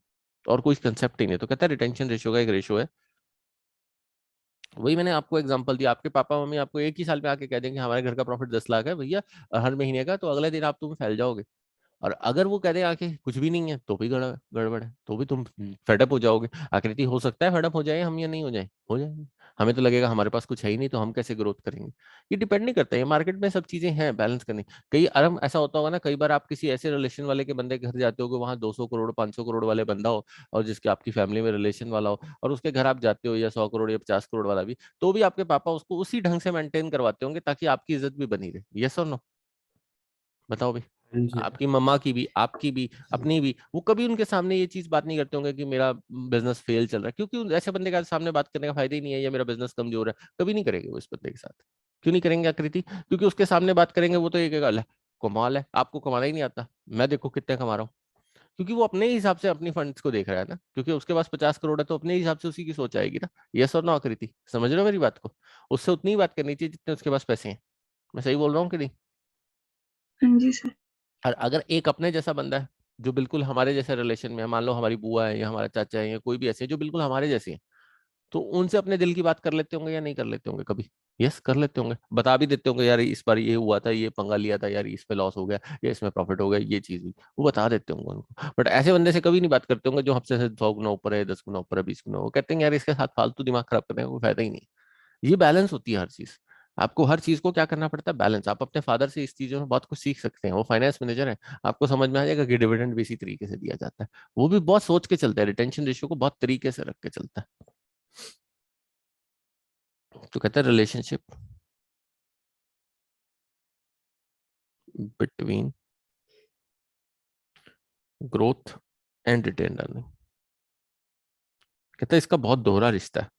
अगर रिटेंशन रेशियो बढ़ाओगे, रिटेन अर्निंग बढ़ाओगे, तो ग्रोथ भी बढ़ती जाएगी, जितनी घटाओगे ग्रोथ घटती चली जाएगी। पर ज्यादा भी ना बढ़ाना, कहता फिर गड़बड़ हो जाएगी, फिर उनकी एक्सपेक्टेशंस बढ़ेंगी, फिर कहता बाद में दिक्कत देंगे। यही फॉर्मूला भी बताया था, B stands for retention ratio थी, याद आया?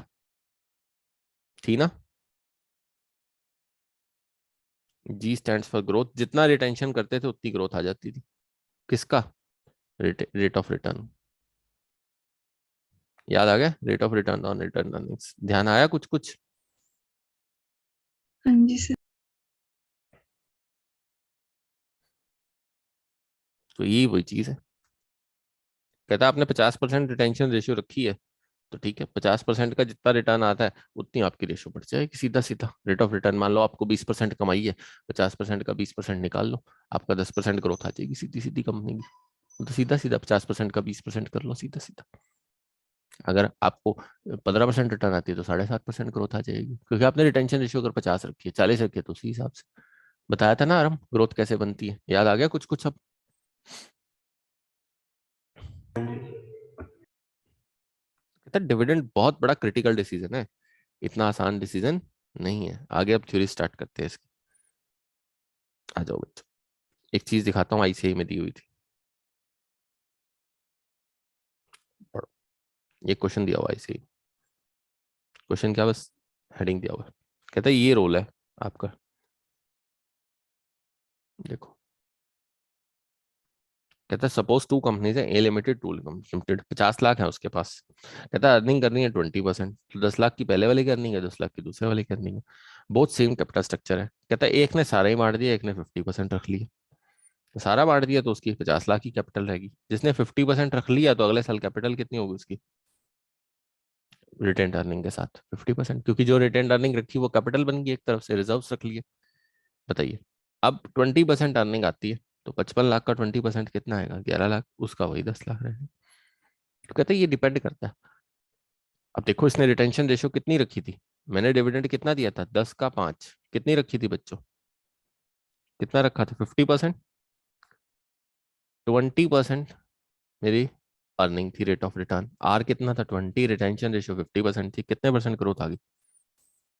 आ गई ना 10%?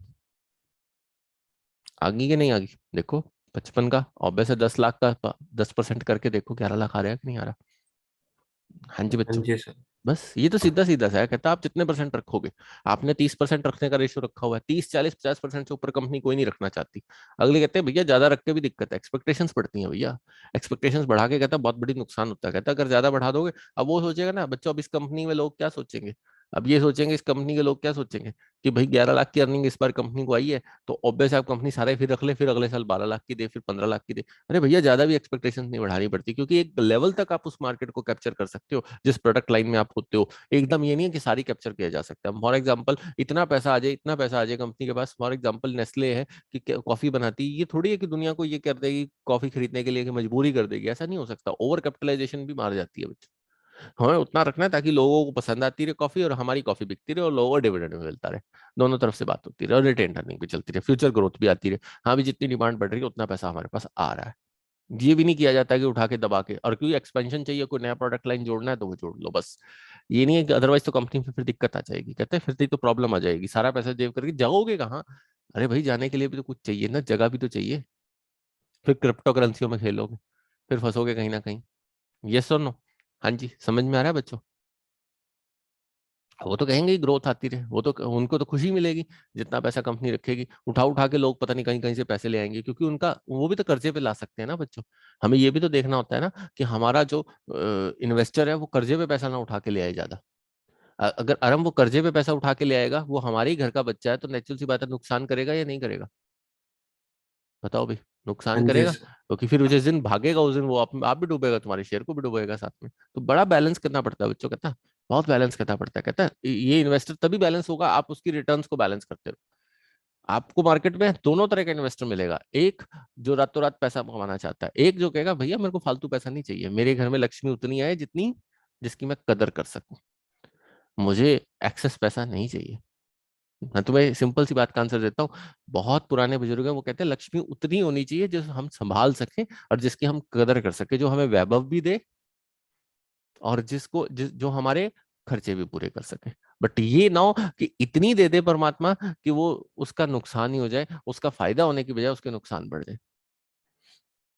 क्यों भी आकृति? Excess money is also bad for that person, या नहीं? बहुत ज्यादा एक्सेस को नुकसान ही देती है। अब बच्चे कहेंगे नहीं, आराम कहेगा ऐसा नहीं होता सर, एक्सेस कैसे नुकसान दे सकती है आराम, दे सकती है या नहीं, सच बताइए। हाँ जी सर, दे सकते हो, दे बिल्कुल दे सकती है सकते बच्चे। आने वाले टाइम में क्या होगा, उससे सबसे बड़ा नुकसान क्या होगा आने वाले टाइम में? बच्चे एजुकेशन करना छोड़ जाएंगे, फ्यूचर ग्रोथ खत्म हो जाएगी, सारा कुछ खत्म हो जाएगा, वो घर बर्बादी की तरफ चल पड़ता है। वो फिर 10-20 साल बाद वो घर खत्म हो जाता है। यस, ये भी प्रॉब्लम है। तो बैलेंस होना बहुत जरूरी है, क्योंकि बच्चे हो सकता है गलत हैबिट्स का कारण बन जाए, उनको लगे ही ना पैसे की अहमियत क्या, उन्हें समझ ही ना आए। तो वो भी सब चीजें हैं, कहता है बैलेंस होना चाहिए, बैलेंस होना बहुत जरूरी है। तो थ्योरीज ऑफ डिविडेंड पॉलिसी, तो कहता है दो स्कूल्स बनाए गए, उन स्कूल्स ने थ्योरीज बताई हैं कुछ dividend policy. Two different schools ने इनकी पॉलिसीज को समझाया हमें।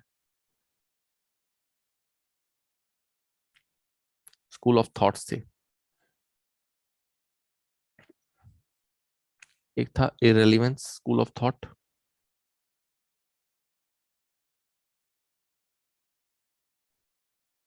एक था रेलिवेंस स्कूल थॉट। इररिलेवेंस कहता है कोई फर्क नहीं पड़ता, जितना मर्जी डिविडेंड मार दो, मार्केट प्राइस पे कोई फर्क नहीं पड़ता। जबकि ऐसा नहीं है, अब नहीं है ऐसा, पहले होता था। तो कहता है इररिलेवेंस, कहता है dividend does not impact the market price.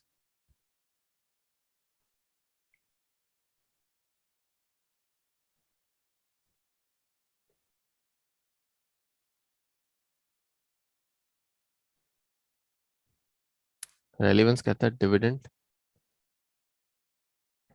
Affects the market price of shares.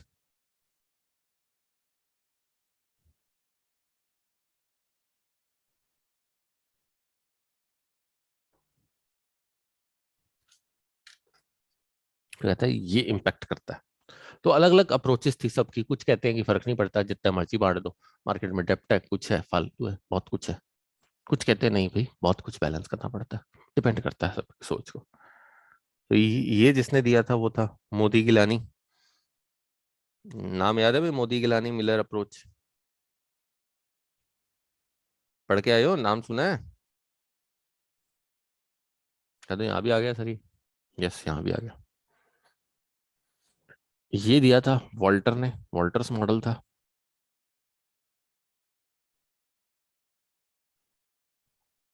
एक दिया था गॉर्डन्स ने, गॉर्डन्स मॉडल था। दो और हैं। आईसीआई ने ऊपर तो लिखे नहीं, जब आईसीआई ने बुक में बच्चे छापे हैं तो ऊपर तो लिखे नहीं, नीचे डाल दिए। तो हम तो फिर पढ़ने ही पड़ेंगे। ट्रेडिशनल मॉडल, जहाँ उसका हेडिंग बनाया वहां लिखे नहीं, बुक में चेक करना। और एक है लेंटर मॉडल।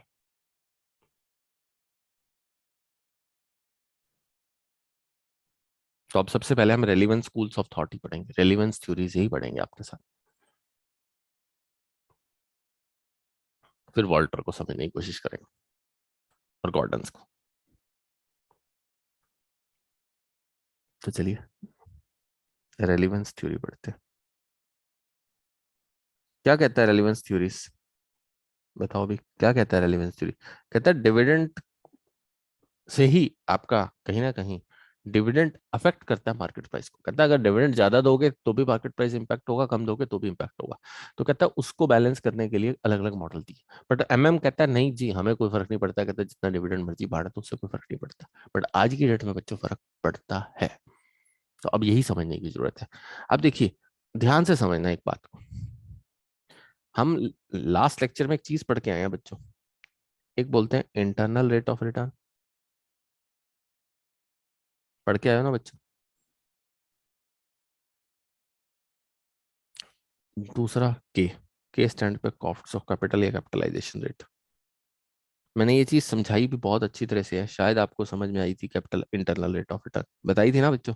क्या होती है इंटरनल रेट ऑफ रिटर्न? एक ऐसी रेट जो हमें प्रोजेक्ट की एक्चुअल रिटर्न बताती है, जिसमें 1 रुपए का भी हेर फेर नहीं हो सकती। यस और नो? बताओ भी बच्चों। हाँ जी सर। अब मुझे इस बात का आंसर देना, आरम जी, इस बात का आंसर देना मुझे थोड़ा सा। ये आप बैठे हो आरम, ठीक है जी? आरम तू बैठ के सोच रहा है, कुछ भी सोच रहा है। तूने एक कंपनी पकड़ी, मिस्टर कंपनी एक्स। उसमें तूने 10 लाख रुपीज इन्वेस्ट किए। कितने इन्वेस्ट किए? कितने इन्वेस्ट किए भाई? 10 लाख। 10 लाख। अब जो 10 लाख तूने इन्वेस्ट किए, तो कंपनी में जो 10 लाख तेरी इन्वेस्टमेंट आई, तो उस पर जितनी रिटर्न आएगी वही तेरी ऑब्वियस एक्सपेक्टेशंस बन जाएगी या नहीं बन जाएगी? और तेरी जो एक्सपेक्टेशन बनेगी वो कंपनी के लिए क्या होगी बच्चों? कॉस्ट बन जाएगी या नहीं बन जाएगी? बताओ भी। क्योंकि कंपनी को तुझे कमा के देना है, तो वो कंपनी के लिए क्या बन गई? कॉस्ट। पर जो तूने रिटर्न सोची है वो तेरी क्या बन जाएगी? Rate of return. यस और नो? मुझे इस बात का आंसर दे बच्चों, बोलो। इसी बात का यस, ये नहीं? बताओ भी। हाँ जी सर।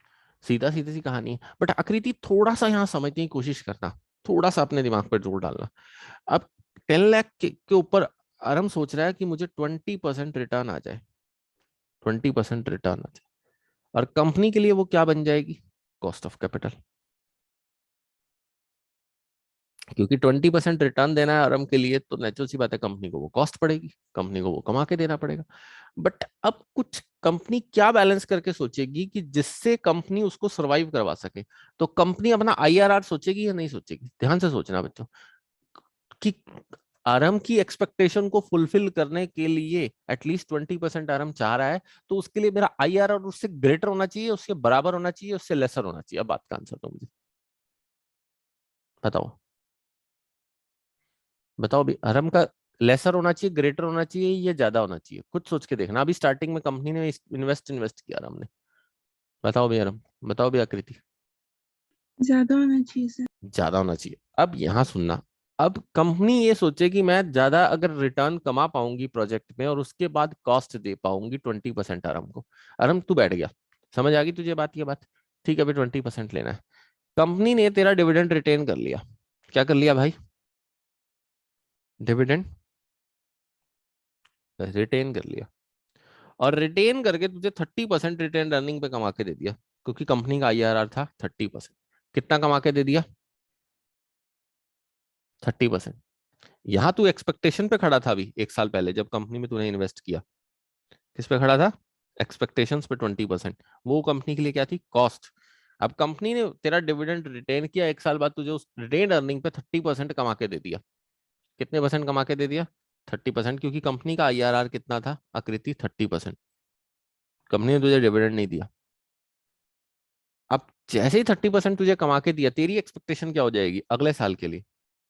तू समझ गया ये कंपनी अच्छी है, तेरी एक्सपेक्टेशन क्या हो जाएगी अगले साल के लिए? अब इस सारे पे 10 लाख पे 20% होगी या 30% के ख्वाब देखना शुरू कर देगा तू? बताओ भाई, कितने परसेंट के ख्वाब देखना शुरू कर देगा? बताओ भाई बच्चों, 30% के देखेगा या नहीं देखेगा? बता आराम, देखेगा या नहीं देखेगा? हाँ जी सर। अब बैलेंस करना पड़ेगा ना, यस बैलेंस करना पड़ेगा, कंपनी को बैलेंस करना पड़ेगा यहाँ पर आके। अब आकृति समझ में आई कंपनी को बैलेंस क्यों करना पड़ गया? कंपनी को बैलेंस इसलिए करना पड़ गया कि अगर कंपनी सारा डिविडेंड रिटेन करती रहती है तो वो लोगों को रिटेन अर्निंग दिखाती है, और फिर रिटेन अर्निंग पे जब प्रॉफिट्स आते हैं तो वो उनकी एक्सपेक्टेशन बन जाती है, वो सोचते हैं यार इतना कमा सकते हैं तो ठीक है फिर यही रिटेन अर्निंग चलने दो ना, हम डिविडेंड लेके क्या करेंगे। बट कंपनी ये चीज कभी नहीं करने देती, फिर कहता है वो एक्सपेक्टेशन ज्यादा बढ़ जाएंगे और कभी टाइम में लॉस आएगा तो वो एक्सपेक्टेशन लॉस भी देंगी। तो वो चीज को बैलेंस करना ही कहता है सबसे बेटर है। फिर लोग भागते हैं फटाफट, जिस कंपनी में फटाफट लॉस आता है तो वो उठा के दूसरी कंपनी का शेयर खरीदना शुरू कर देते हैं, तो कहता है फिर मार्केट प्राइस तोड़ते हैं। तो कहते हैं कंपनी बैलेंस करेगी इस चीज को टू फुलफिल द एक्सपेक्टेशंस, तो company will have to earn at least 20। तो ये तो है ही है कि कंपनी को एक्सपेक्टेशन आपकी 20 को पूरा करने के लिए, बट आपको 30 वाली पिक्चर कभी दिखाएगी नहीं कंपनी की, मेरे पास 30 वाली पिक्चर भी है। समझ रहे हो मेरी बात को? वो कभी बताएगी नहीं, आपको रखेगी वहीं, इस तरह से घुमा देगी कि आपको रखेगी वहीं, कुछ डिविडेंड दे देगी, कुछ रिटेन करने की, कुछ ग्रोथ दिखा देगी, आपको नहीं समझाएगी वो चीज की उस कंपनी के अंदर 30% ग्रोथ आ रही है। क्योंकि अगर आपको समझा दी वो, तो नेचुरल सी बात है, कहता है फिर आप अगले बार क्या सोचोगे, 30 की रिटर्न सोचनी शुरू कर दोगे, फिर 40 की रिटर्न सोचनी शुरू कर दोगे। इसीलिए वो डिविडेंड बांटते हैं, इसलिए वो क्या बांटते हैं, डिविडेंड बांटते हैं। कहते हैं डिविडेंड बांट दो, थोड़ा बहुत रिटेंशन रखो, इतना बैलेंस करके रखो कि आपको समझना है ये थ्योरी क्या है। ये आपको बिल्कुल समझना है कि अगर आपकी रिटर्न ज्यादा आ रही है इक्विटी से, तो कहता है रिटर्न अर्निंग कर लो, ऑब्वियस है ग्रोइंग फर्म के लिए। बट अगर ये नहीं है कि सारी आप सारे को संभालते चले जाओ तो नुकसान हो जाएगा कल को बाद में फिर। कहता है वही चीज समझानी है डिविडेंड डिसीजन। अब समझ में आया बच्चों? कहता है अगर IRR आपने पूरा एक्सप्लेन कर दिया कि मेरी ये IRR है 20%, 30% मैं कमा पा रहा हूँ और आपको 20% दे रहा हूँ, रिटर्न अर्निंग देते चले जाओ, तो वो कहता है एक टाइम के बाद वो नुकसान भी देगा, एक्सपेक्टेशंस बढ़ती रहती हैं। कहता है क्या बढ़ती रहती है? एक्सपेक्टेशंस हाई हो जाती है एक्सपेक्टेशंस। तो कहता है डिविडेंड पॉलिसी में ये भी ध्यान रखना पड़ता है, आप एक्सपेक्टेशंस को बैलेंस करते रहो। क्या करते रहो? एक्सपेक्टेशंस को बैलेंस, नहीं तो क्या होगा, कुछ टाइम बाद वो एक्सपेक्टेशंस आपके लिए खतरनाक साबित होंगी मार्केट के अंदर। हाँ जी, समझ में आ रहा है रम जी कि मैंने IRR का रेट क्यों रखा है यहाँ पर? रिटर्न अब वॉल्टर मॉडल समझा पाऊंगा। बताओ अभी समझ में आया कि एक्सपेक्टेशंस का गेम है या नहीं है बच्चों? यस है। अर्निंग का गेम IRR का बहुत बड़ा गेम है बच्चों। IRR एक्चुअल प्रोजेक्ट की रिटर्न है, बट कंपनी कभी एक्चुअल प्रोजेक्ट की रिटर्न अपनी कॉस्ट ऑफ इक्विटी नहीं बनने देती, क्योंकि अगर IRR आपकी कॉस्ट ऑफ इक्विटी बन गई उस दिन, तो आपके लिए दिक्कत हो जाएगी, क्योंकि उस दिन एक्सपेक्टेशंस लोगों की वही होगी और आप उतना ही कमा पा रहे होगे, फिर जिस दिन थोड़ा सा भी दिक्कत आई आप डूबोगे साथ में। तो इसलिए कहता है आप एक्सपेक्टेशंस थोड़ी कम दिखाओ, और कहता है नेचुरल सी बात है कॉस्ट कम बनाओ थोड़ी सी, और रिटेन अर्निंग्स को बैलेंस करते चल जाओ। आपके पापा अगर 2 लाख रुपए पर मंथ कमाते हैं बच्चों, वो आपको यही दिखाते होंगे कि मैं तो भैया 1 लाख रुपए पर मंथ कमाता हूँ या 1.25 लाख कमाता हूँ, वो कभी 2 लाख नहीं बताएंगे आपको। वो कहेंगे एक्सपेक्टेशन बढ़ जाएंगी उस दिन बच्चों की, और उस दिन जिस दिन एक्सपेक्टेशंस बढ़ गई उस दिन ये मेरे सिर पे बैठ जाएंगे। अब ये ना करना आज जाके पूछने बैठ जाना पापा आप 2 लाख कमाते हो, आप हमें बेवकूफ बनाते हो, ये नहीं कह देना कहीं जाके आज जाके मेरी नाम की लड़ाई करा दो। तो क्या कारण है? वो बैलेंस करते हैं, कहते हैं बैलेंस करो, थोड़ा बहुत बैलेंस करके चलना पड़ता है, कभी कभी दिक्कत भी आ गई तो बैलेंस होता रहे वो, ताकि उनकी एक्सपेक्टेशंस, उनको कभी ये समझ ही ना आए कि हम किस तरह से बैलेंस कर रहे हैं। कभी नहीं वो बात करते, इवन अपनी मम्मा को भी पूरी स्टोरी नहीं समझ आ सकती, नहीं आती बच्चों कभी भी। क्यों भाई? अरे पापा की अर्निंग मम्मी को समझ आ सकती है कभी पूरी हद तक? बताओ बच्चों, आ सकती है? आकृति समझ आ सकती है कभी? मम्मी बता सकती है पूरी स्टोरी क्या है, या पूरे शॉप में कितना का सब कुछ क्या पड़ा, कुछ समझा सकती है? कुछ नहीं समझा सकती मम्मी। कुछ हद तक समझ होती है बट पूरी उन्हें नहीं होती, कारण है वो बताते ही नहीं है पूरी। आप कभी पूछ के देख लेना, ट्राई करके देख लेना आप कभी। ये मैंने अपने एक फैमिली में भी देखा है और भी बहुत जगह देखा है ये। मैंने ऑलवेज इतने बच्चे पढ़ाए, मैंने देखा है कभी पेरेंट्स अपनी बात को पूरी नहीं करते, क्योंकि उनको बैलेंस करना होता है। क्योंकि अगर वो आपकी एक्सपेक्टेशन ही आपकी रिटर्न बना देंगे, तो कल को अगर रिटर्न कम भी आएगी तो आपके लिए दिक्कत हो जाएगी, क्योंकि आपकी एक्सपेक्टेशन पे वो खरा नहीं उतर पाएंगे। तो उनको बैलेंस करना पड़ता है। तो कहता है क्लियर हुई अब ये बात, समझ में आई है नहीं? हाँ जी अरम जी, कंपनी क्यों बैलेंस करती है? अगर 30% रिटर्न आ रही है, 30 इक्विटी बना ली, तो नुकसान होगा या नहीं होगा? बता भाई। हाँ जी सर। या बनने दें एक्सपेक्टेशंस उतनी? सर। कहता है fulfil this expectation company X will have to earn at least, फिर कितना कमाना पड़ जाएगा, एटलीस्ट 20%। अगर हो गया तो 20, 30 हो गया तो 30, कहता है फिर तो एटलीस्ट उतने परसेंट कमाना पड़ जाएगा। तो कहता है उसको रोको थोड़ा सा, उसको एक्सपेक्टेशंस को थोड़ा सा कंट्रोल करते चले जाओ। हाँ जब लगेगा तो उसको बढ़ा लो। अब कहते हैं ग्रोइंग फर्म में क्या हो रहा है, यही हो रहा है। ग्रोइंग फंड में बच्चों आर क्या होता है, ज्यादा होता है किससे, कॉस्ट ऑफ इक्विटी से। तो वो क्या करते चले जाते हैं, रिटेन अर्निंग्स करते रहते हैं।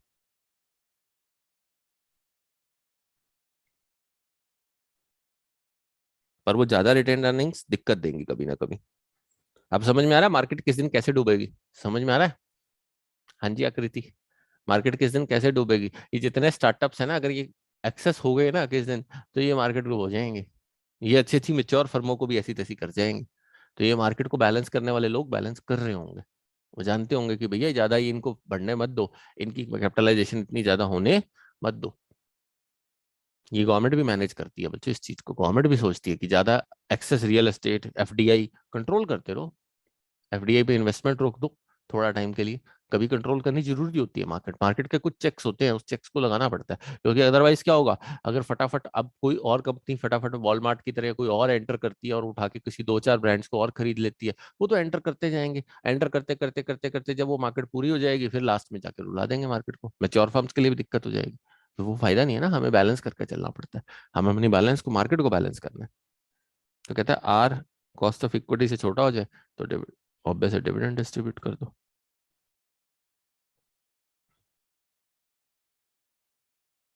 कहता है बड़ा बैलेंस करने वाली चीज है। और अगर दोनों बराबर होते हैं तो कहता है, अभी ये क्वेश्चन करके दिखाता हूँ फिर समझोगे आप इस चीज को। Indifferent between retention and distribution, फिर तो कहते हैं दोनों ही बराबर हैं, तो कोई फिर तो वही दिक्कत आ गई, अब रिटेंशन करना है या डिविडेंड डिस्ट्रीब्यूट करना है।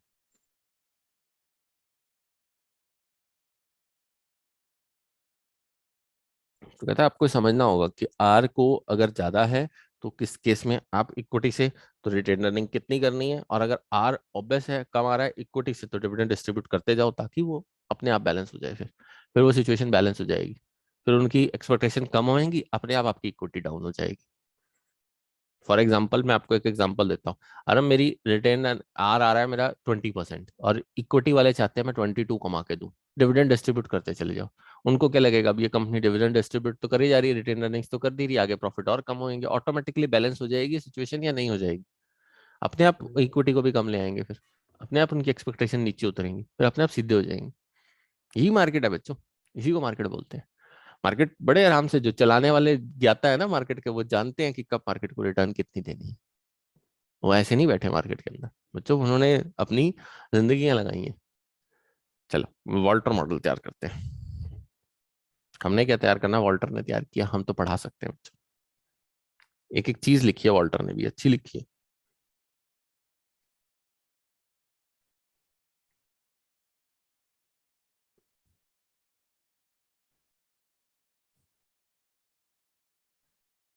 तो वॉल्टर कहता है बहुत सारी चीजें हैं जो मार्केट को डिसाइड करती है। पहले तो कहते हैं ये किस स्कूल से आता है, रेलिवेंस स्कूल से।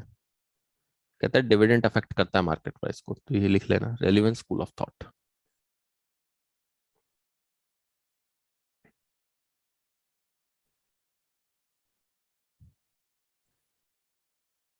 दूसरा, डिविडेंड अफेक्ट्स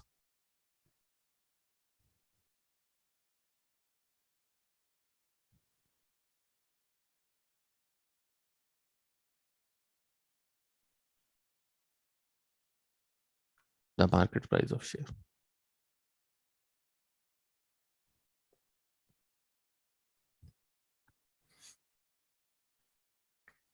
अब कुछ अजम्पशंस की बात करते हैं इसमें। कहता है ये अजम्पशन ये मान के चला, तभी ये पॉलिसी दी है उसने।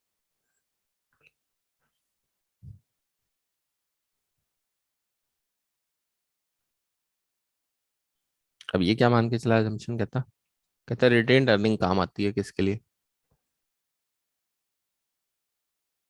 For financing new project.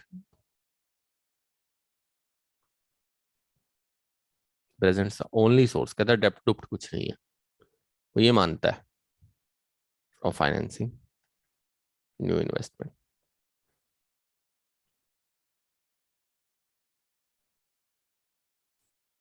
क्योंकि बस बच्चों फिर अदरवाइज समझाना मुश्किल था उसके लिए।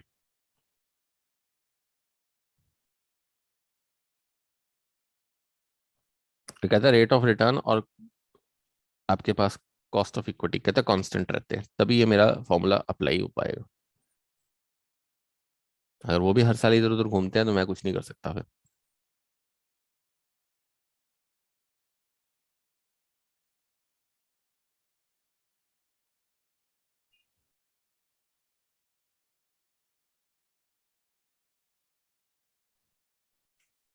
और कहता है फॉर्म हैज इनफिनाइट लाइफ। जो फॉर्म डिविडेंड दे रही है उसकी लाइफ इनफिनाइट है, ये नहीं है कि आज दे रही है कल तो भाग जाना है, लंबे समय तक चलने वाला बिजनेस।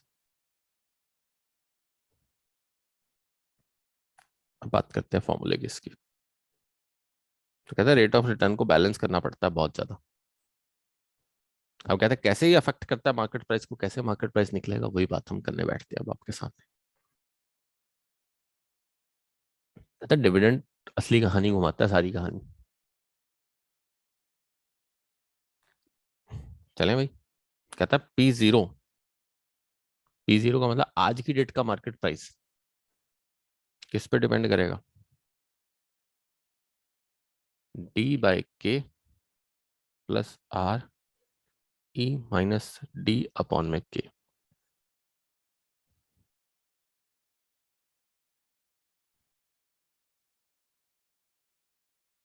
और इस सारे के बारे में के फिर दोबारा से आप कहोगे ये के क्या है बार बार सर, और डी क्या है? डी तो डिविडेंड है, के कॉस्ट ऑफ कैपिटल है, ई क्या है? अर्निंग्स है। देखो कैसे चलता है ये गेम पूरा। आर क्या है? रेट ऑफ रिटर्न है। अच्छी तरह से समझेंगे एक एक चीज को, पूरी तरह से खोल के फॉर्मूले को। फॉर्मूला ही समझने आज दोनों के, गॉर्डन और वॉल्टर के। फॉर्मूला समझ में आ गया तो क्वेश्चन तो बहुत इजी इजी से है, छोटे छोटे से।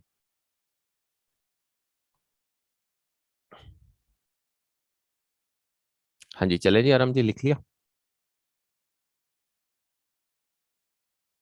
चले। सही है, हर बंदे के मॉडल्स आएंगे क्या, मतलब हर फॉर्मूले बंदे को आएंगे? हाँ हाँ, हर बंदे को फॉर्मूला। जिस मॉडल से क्वेश्चन किया कहा होगा उसी मॉडल से कर देना बस फॉर्मूले में। सही है, अंग्रेज थे क्या सर सारे? सारे अंग्रेज थे क्यों, दिक्कत है तुझे? नहीं, रामू शामू कोई था ही नहीं, आपने कहा था। रामू शामू, रामू शामू सोचते नहीं ना इस देश के, अंग्रेजी सोचते हैं ऐसी चीजें। चलो, मार्केट ही बच्चों इंडिया में कहाँ थी इतनी पहले, अभी तो आई है। तो P0 का मतलब क्या होता है? Current market price. कहता आज का मार्केट प्राइस चेक करना। कैसे निकलेगा? कहता उससे डिविडेंड के जरिए। कहता डी का मतलब क्या? आप डिविडेंड जितना बांट रहे हैं। के क्या है? आपकी कॉस्ट ऑफ कैपिटल, जो भी आपको कॉस्ट ऑफ कैपिटल पड़ रही है। कहता है आर क्या है? Internal rate of return.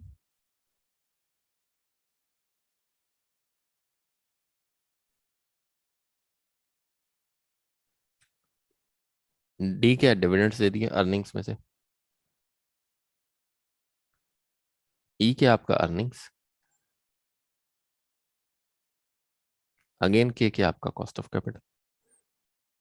तो कहते हैं यही गेम घूमता है जो मैंने आपको बताया था, बिल्कुल वही गेम। मैंने क्या बताया था कि जितना डिविडेंड दे दूंगा, जितनी रिटेंशन रेशियो रखूंगा, उसी रिटेंशन रेशियो का जो अर्निंग आएगी वही अगली बार में ग्रोथ बन जाएगी। वही चीज वॉल्टर ने समझाई है, बस वो उसने अपनी प्रेजेंट वैल्यू से समझाई है, हम अपने तरीके से समझा देते थे। कहानी वही आनी है घूम के। देखो कैसे कहता। कहता है सबसे पहले हम इस D/K को समझते हैं। अब इस फॉर्मूले के टुकड़े करते जाएंगे ताकि हम इसको समझ पाए, पूरा फॉर्मूला इकट्ठा नहीं समझ पाएंगे। कहता मैं D/K को समझने की कोशिश करता हूँ। क्या है ये D/K?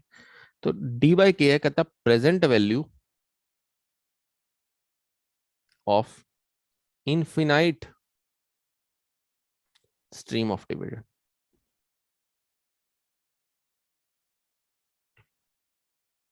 कि प्रेजेंट वैल्यू जानना infinite dividend stream of dividend. अब ये क्या है भाई इनफिनाइट स्ट्रीम ऑफ डिविडेंड?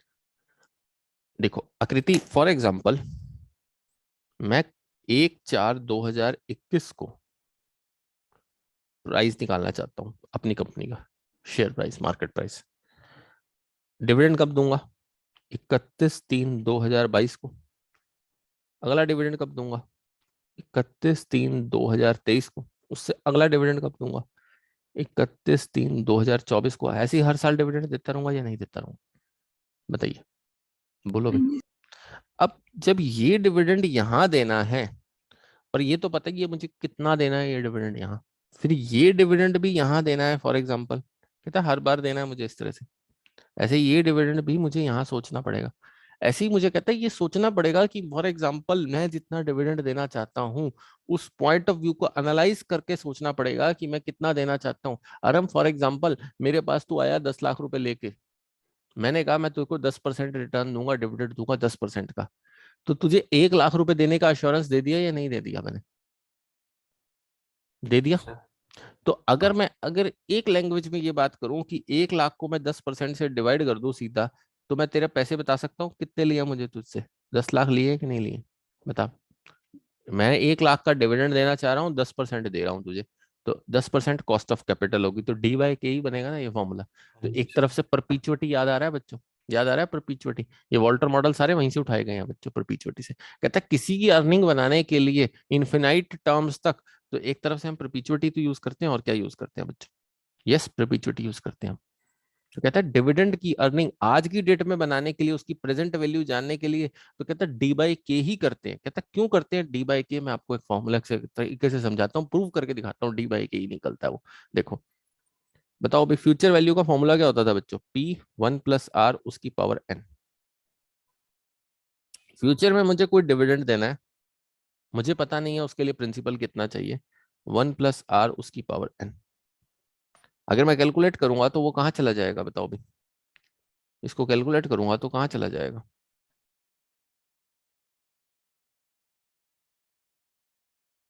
बताइए। P = D/1 + R उसकी पावर n। बताओ भी बच्चों, यही बनेगा? बोलो। तो इसका मतलब 1 + R उसकी पावर n मेरी ये कॉस्ट ऑफ एक्सपेक्टेशन होगी शेयर होल्डर की, या नहीं होगी? मतलब जितनी भी एक्सपेक्टेशन चाह रहा है, अर्निंग चाहता है, वो हर साल उतनी अर्निंग n तक चाहता है वो, मतलब हर साल चाहता है। आकृति, परपीचुअटी का मतलब क्या था? किसी बंदे को मैं ये कह रहा हूँ कि मैं 1 लाख रुपए तुझे हर साल दूंगा, तो उसकी हर साल की अर्निंग होगी या नहीं होगी? अगर मैं उसको वैसे एक्सपेक्टेशंस कंपेयर करके लगाऊं, तो सीधी सी बात है, वो 1 साल का ऑब्वियस है, उसका हर साल का 1 लाख रुपए बनाना पड़ गया या नहीं बनाना पड़ गया? बताओ भी। और अगर मुझे उसे ग्रोथ भी देना है, तो यहाँ पर ग्रोथ भी आएगी, मुझे उसकी रिटेंशन भी देखनी है, यहाँ पर दोनों चीजें आएंगी। इसलिए यहाँ पर ये फॉर्मूले सोचे जा रहे हैं। वहां तो सिंपल होता है कि आप 10 लाख रुपए जमा कराओ, 10% है तो 1 लाख रुपए लो और जाओ, D/K कर देते हैं वो सीधा। बट यहाँ पर ऐसा नहीं चल सकता, यहाँ पर ये सोचना होगा कि वो कैसे बनता है। तो यही चीज मैं आपको दिखाने की कोशिश कर रहा हूँ। तो 1 + R क्या है?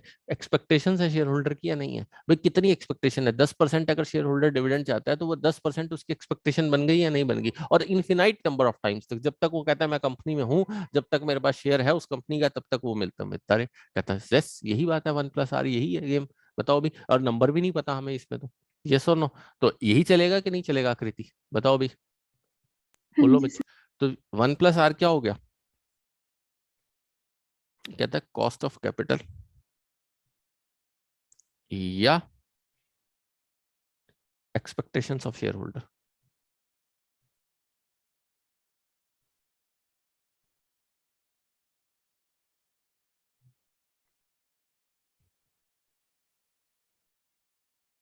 ठीक है, बट अब मेरी बात ध्यान से सुनते जाना, बहुत ध्यान से, बड़े प्यार से। अब मैं अभी वही रख रहा हूँ, P = D/K कोई।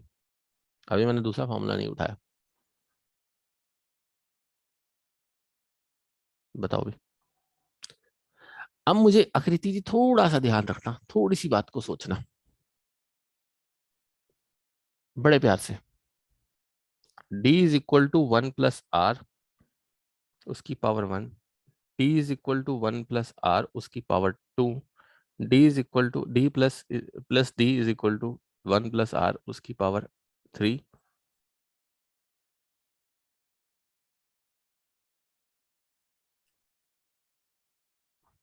क्या मैं इसको D/K को ऐसा लिख सकता हूँ? आर तो समझ में आ गया कि भाई मेरे को इतनी एक्सपेक्टेशन चाहिए, ये आ रहा है। क्या इसको ऐसा लिख सकता हूँ? आराम सोच के देखियो, थोड़ा सा सोचियो, मैं जो चीज समझाने चाह रहा हूँ वो चीज शायद समझ पाओगे तुम एक बार में। और आर ही के है, अगर के लिखना तो के लिख लो चाहे इसको। थोड़ा सा सोचियो आकृति, मेरे को एक बात का आंसर दे। मेरे को तू 10 लाख रुपए दे के जाती है, 1 लाख रुपीज मुझे इस साल देने हैं तुझे, अगले साल तुझे फिर 1 लाख देने हैं, उससे अगले साल फिर मुझे 1 लाख देने हैं, इससे अगले साल मुझे फिर 1 लाख देने हैं। मेरे लिए पहले साल वन की कॉस्ट प्रेजेंट वैल्यू की 1 लाख कि अगर तुझे एक साल बाद देने हैं तो वो 10% डिस्काउंट फैक्टर से अगर डिवाइड हो रहा है तो पहले साल की कॉस्ट तो ऑब्वियस है 0.909 से डिवाइड होकर आएगी। बट अगले साल की आकृति जो तेरे पास मैं तुझे तुझे 1 लाख रुपए देने हैं 10%, क्या वो 0.909 से डिवाइड करके आएगी या 0.909 प्लस 0.0826 भी ले लूंगा साथ में? क्यों? क्योंकि वो डिस्काउंट ज्यादा हो जाएगा या नहीं हो जाएगा? क्योंकि अब तो दे रहे तो तेरे को 1 लाख ही है, उसकी वैल्यू ऑफ मनी क्या होती जा रही है? डाउन होती जा रही है या नहीं होती जा रही है? बता। जी सर। हाँ जी आराम, कुछ कुछ समझ में आ रहा है या नहीं आ रहा? कंपनी के पॉइंट ऑफ व्यू से सोच के देखना भाई, सोच के देखो थोड़ा सा। अरे मैंने कहा कि 10 लाख रुपए तो मेरे पास दे जा, 1 लाख रुपए अगले साल ले लियो। 1 लाख की जो इस साल की कॉस्ट है वो मेरी ज्यादा है, क्योंकि प्रेजेंट वैल्यू को डिवाइड करेंगे 1+R से ही डिवाइड होगा। बट अगले साल जो उसकी बात करेगा, एक साल बाद तुझे जो लेने आएगा, तो अगर आज की डेट में सोचा जाए तो वो थोड़ी सी कम हो जाएगी या नहीं कम हो जाएगी? बता भाई। दो हाँ साल जी का सर। डिस्काउंट फैक्टर आ गया कि नहीं आ गया? फिर हाँ तीसरे जी। साल का आ गया, फिर चौथे साल का आ गया कि नहीं आ गया? इस तरह से रुपये की वैल्यू तो डाउन हो रही है और आपको तो 1 लाख ही देना है। अब मुझे समझ में आ रही है बात? अब मेरी कहानी समझ पा रहे हो कि नहीं समझ पा रहे हो? यही कहता है डिविडेंड का गेम है। कहता है आपको बहुत सोच के चलना होगा डिस्काउंट फैक्टर को भी, आपको बड़ा बैलेंस करना होगा कि किस तरह से डिस्काउंट फैक्टर भी चलाना है। क्योंकि आपका डिविडेंड तो वही रहने वाला है। अगर हम कंपनी 20% डिविडेंड देती है तो 20 देती है। कंपनी ने सोच रखा है, उसकी डिविडेंड पॉलिसी बना रहा है वो वॉल्टर। तो कहता है कैसे बनेगी? कहता है 1+R को मैं 1+K भी लिख सकता हूँ, कोई दिक्कत नहीं। उसकी पावर 1 प्लस और इन्फिनाइट नंबर ऑफ टाइम्स तक। अब पता नहीं कब तक है। कहता है ये तो पता ही नहीं अब कहाँ तक जाना है। कहता है ठीक है फिर, हमें क्या दिक्कत है, D/K बना के दिखाता हूँ मैं। कहता है D/K ही होती है वो। कहता है ये तो इन्फिनाइट नंबर ऑफ टाइम्स तक जाता है।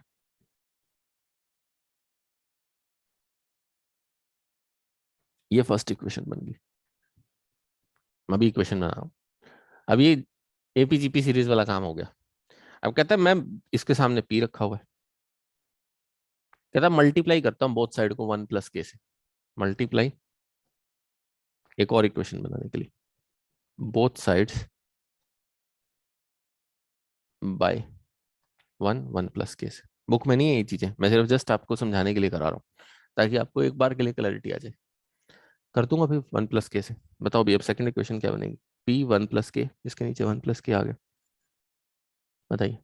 अब ये क्या हो गया? D 1+K का स्क्वायर हो गया। अगला क्या होगा? D 1+K की क्यूब हो गया। ऐसे ही D 1+K की 4 हो गया। ऐसे ही चलता जाएगा, D 1+K की 5 हो गया। ऐसे ही चलता जाएगा, D⁻K तक चलता जाएगा। अब कहता है ये सेकंड इक्वेशन होगी, ये फर्स्ट होगी, फर्स्ट माइनस सेकंड कर दो। कहता सिंपल मैथ्स है। कहता ठीक है भाई, P - P 1+K इधर। अब इधर एक बात का आंसर दो, इसमें से ये माइनस करोगे, क्या ये कट सकते हैं आकृति? क्या ये कट सकते हैं? हाँ जी सर। क्या रह जाएगा? D 1+K। अब एलसीएम ले लेते हैं। 1+K, P 1+K -P D 1+K। क्या ये दोनों कट सकते हैं? यस। बताओ भी।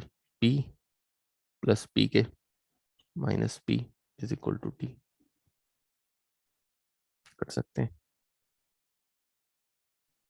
बताइए। P D/K आ गया। कहता वही तो हमें चाहिए था। कहता वही तो हमें चाहिए था और कुछ नहीं। कहता यही गेम है पूरा का पूरा। तो D/K होता है आपके पास, कहता है जो मार्केट प्राइस निकालते हैं। मैंने सॉल्व इसलिए करके दिखा दिया कि तुम्हें पता होना चाहिए कि ये चीज कैसे निकल के आती है। कई बार ये चीज दे दी जाती है, बच्चा कंफ्यूज हो जाता है, पता नहीं क्या लिख दिया सर, परेशान हो जाते हैं बच्चे। ये सर हम सर ने तो बताया नहीं था हमें 1+R की पावर क्यूब तक जाता है ये। यस, ये क्यूब तक जाता है, जाने तो क्या दिक्कत है। हाँ जी, क्लियर हुआ फर्स्ट पार्ट वॉल्टर का? D/K होता है। कहता है डिविडेंड जो दोगे उसको बाय K करना है। K क्या है? Cost of capital. कहता है अब कहता है सेकंड पार्ट क्या है? सेकंड पार्ट क्या था फॉर्मूले का? सेकंड पार्ट था फॉर्मूले का, देखो।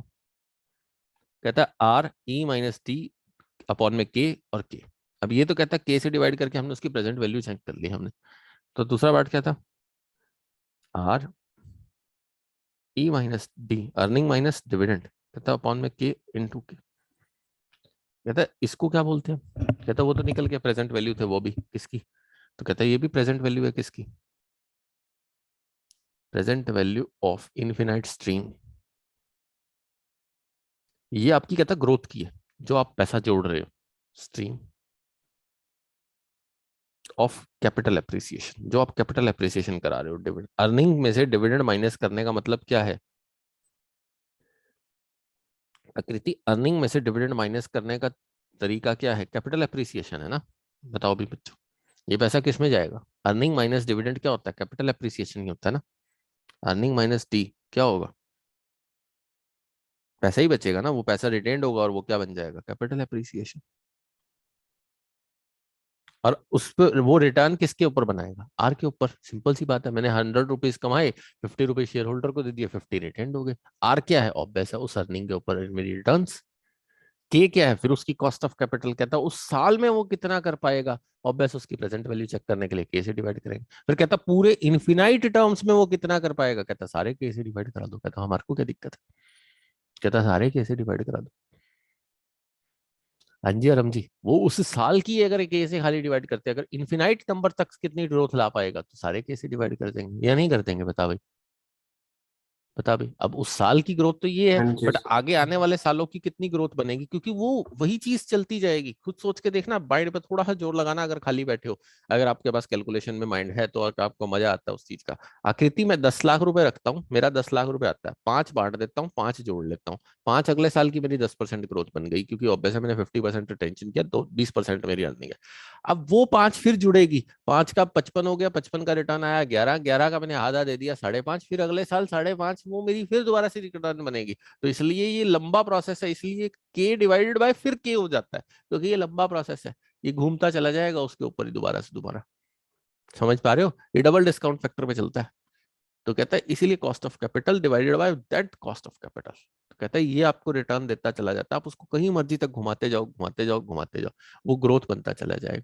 आपने 5 लाख रुपए जोड़े, अगले साल वो आपकी 5 ग्रोथ बन के आए, अगले साल फिर 5.5 जुड़ने शुरू हो जाएंगे, उससे अगले साल उससे भी ज्यादा जुड़ेंगे, क्योंकि जुड़ने की रेशियो भी बढ़ती चली जाएगी। ये सर नो, बताओ भी। आपके पापा 1 लाख कमाते हैं, असूल बनाया हुआ 50% रखना है, 50,000 खर्चने हैं, 50 जोड़ने हैं। तो अगले साल अगर 1 10 कमाने लग जाएंगे तो 55 जुड़ने लग जाएंगे ना, ये नहीं लगेंगे? बताओ भी। उससे अगले साल 1 20 कमाएंगे तो और उससे ज्यादा जुड़ने लग जाएंगे। यस और नो? अब समझ में आ रही है गेम कुछ कुछ? हाँ जी सर। हाँ जी बताइए। तो ऑब्वियस है, इसको आर से मल्टीप्लाई क्यों करते हैं? कहता earning on amount retained in business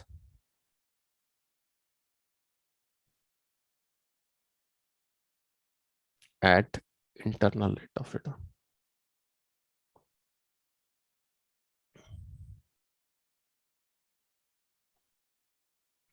in particular period.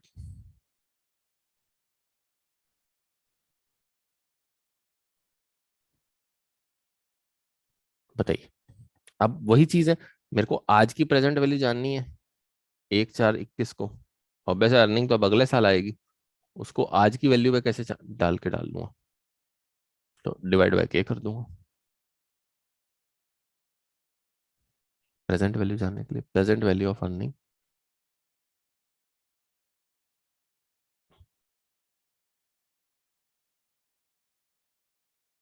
Of a particular.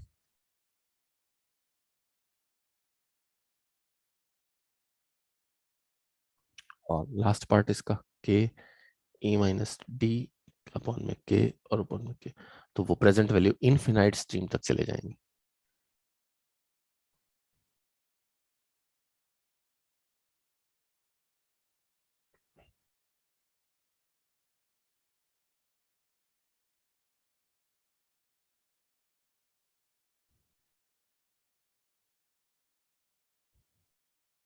अब समझ में आ रहा है? वॉल्टर ने जो फॉर्मूला दिया वही आपकी ग्रोथ को भी दिखाई, कहता है मार्केट प्राइस आपकी ग्रोथ को भी कंसीडर करती है।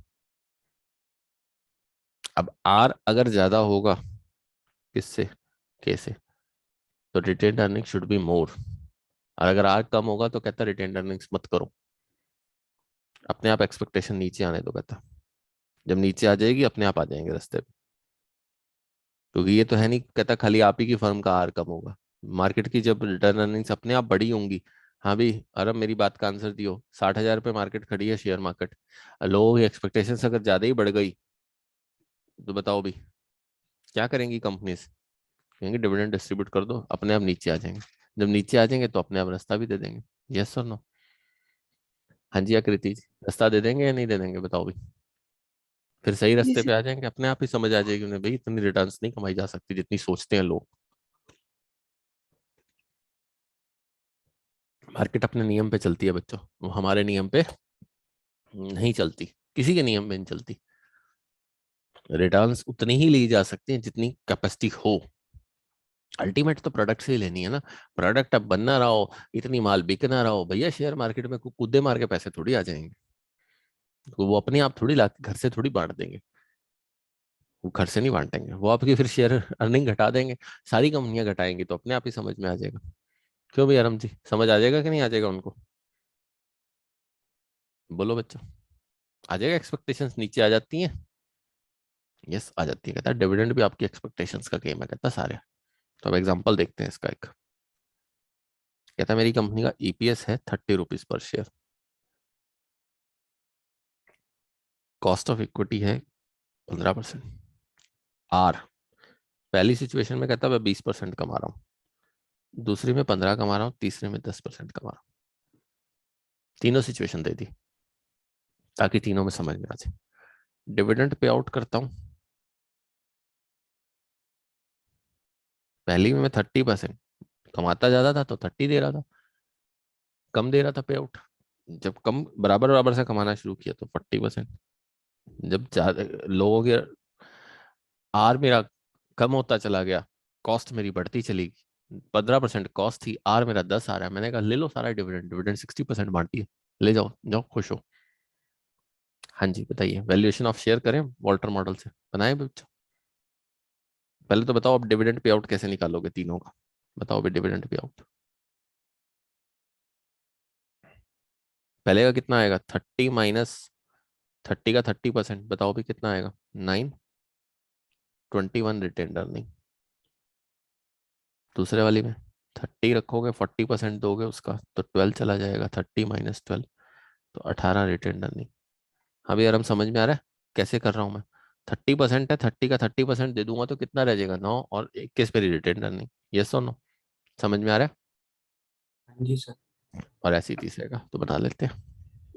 कहता है आपके ऊपर है, आप जितना जिस हिसाब से बांटते चले जाओगे आप समझते चले जाओगे उतनी मार्केट को।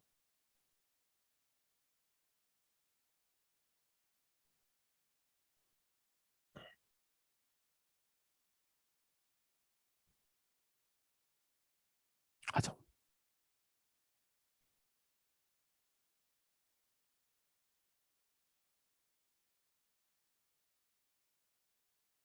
कहता है एक जगह आर लेते हैं 20%, एक जगह लेते हैं 15%, एक जगह 10%। कहता है तीनों सिचुएशन पे हम पे आउट दिखा देंगे आपको, आप देख लेना। एक जगह पे आउट 30% रखते हैं, एक जगह, और एक जगह 60।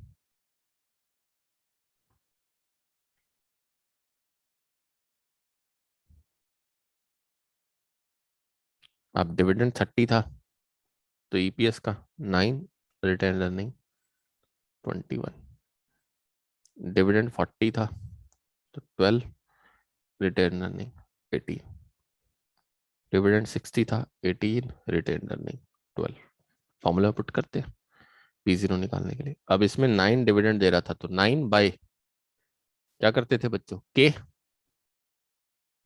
हाँ जी बोलो बच्चों, दोनों हाँ के जी बाय में सर। के है तो इकट्ठा ही के लिख दो चाहे। के कितना है? 20%? नहीं 20 नहीं है के, 15 ही है, फिक्स है अर्निंग है वो तो। बताओ अब R into E minus D, earning minus D, R into R कितने परसेंट आ रहा है? 20%। ई माइनस डी कितना आया था? अर्निंग 30 थी, 9 डिविडेंड दिया था। निकाल सकते हो? निकाल के देखो एक बार, देखो निकाल के। 20% 21 का सर बाय में के भी तो होगा। हाँ बाय में के भी है सच। 0.50, 20%, 21 का 20%, बाय में के 0.15 प्लस 9 डिवाइडेड बाय 0.15। देखना मेरा आ रहा है 246.666। हाँ जी यही आएगा। 247 ले रहा हूं मैं राउंड ऑफ करके। आ रहा है आकृति, निकल रहा है। एक बार आराम से निकालना बच्चे, फिर निकल जाएंगे हाँ सारे। जी सर। अब कहता है चलो जी, आर 15% पे आया, 9 रुपए कमाते थे, 15%। रिटेन अर्निंग तो वही रहेगी, 21 ही रहने दो। 15% हमारी कॉस्ट ऑफ कैपिटल है। बताओ 21 का 15% बाय में 0.15 प्लस 9 डिवाइडेड बाय 0.15, 200 रुपये प्राइस आ रहा होगा।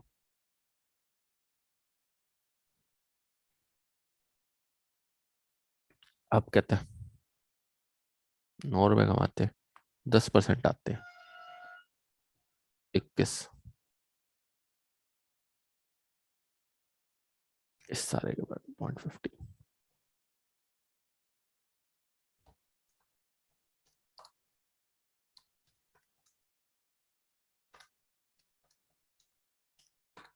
₹153 प्राइस आ रहा हो। कुछ समझ में आया? देखो अब कहता है जब 20% था तो आर हमने डिविडेंड कम दिया तो ₹247 आए। अब जैसे ही 15 पे आए तो आर हमने वही ऑब्वियस है 30% पे आउट रखा, मार्केट प्राइस गिर गया हमारा, ये नहीं गिर गया? लोगों ने हमें औकात दिखा दी हमारी। क्योंकि जब आर ही आपका 15 है और आपकी 15% ही ऑब्वियस है आपकी कॉस्ट है, तो फिर भैया ग्रोथ थोड़ी आएगी, फिर ग्रोथ नहीं आएगी, फिर आपका मार्केट प्राइस नहीं बढ़ने वाला। और जब आर 10% आ रहा है और आप 30% पे आउट कर रहे हो तो आपका और मार्केट प्राइस गिर जाएगा। गिर गया कि नहीं गिर गया बच्चों? दिख रहा है? हाँ जी दिख रहा है। यस और नो? चलें आगे? बोलो बच्चों चले। Yes sir. अब आ जाओ 40% में। 40 दे के देख लेते हैं कहता। 40 से कंपेयर करना। 40 दिया तो ऑब्वियस है 20% हम आता था 18 का 0.15।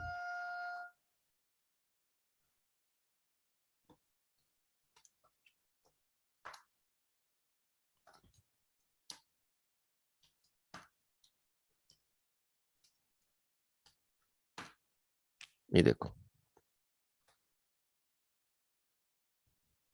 और अब इसी पे भी देख लेते हैं 60%।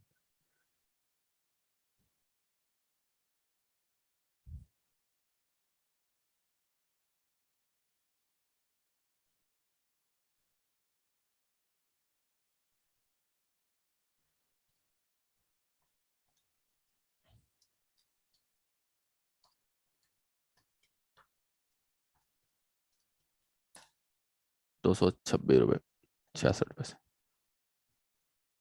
देखो जब आर ज्यादा आ रहा है और डिविडेंड जितना ज्यादा देते जा रहे हो उतना ज्यादा क्या होता जा रहा है, मार्केट प्राइस गिरता चला जा रहा है। जब आर कम आएगा तब डिविडेंड ज्यादा दोगे, देखना फिर मार्केट प्राइस बैलेंस होता चला जाएगा। देखना ये टेबल तुम्हें सारी उम्र याद रहेगी, कहोगे सर समझ आ गया मल्टर मॉडल, कभी नहीं भूलोगे इस चीज से, आर और उसका रिलेशनशिप। देखो भी डिविडेंड कितना है? 12, 15% आर आ रही है किसका? 18 का। निकालो। अब जहां बराबर है आर और के कहता वहां कोई फर्क ही नहीं पड़ता, जो मर्जी दिए जाओ, 30 दो, 40 दो, 50 दो, कुछ मर्जी दिए जाओ।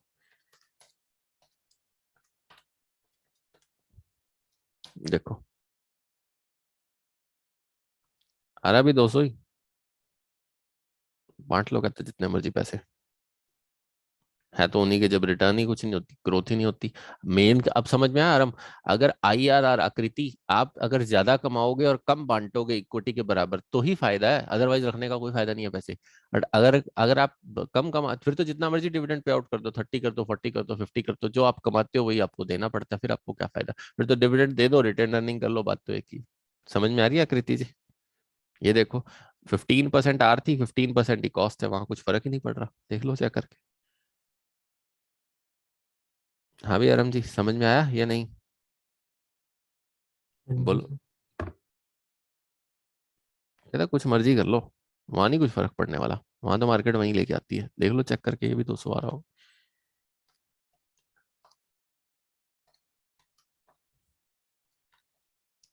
ये देखो 200 आ रहा है।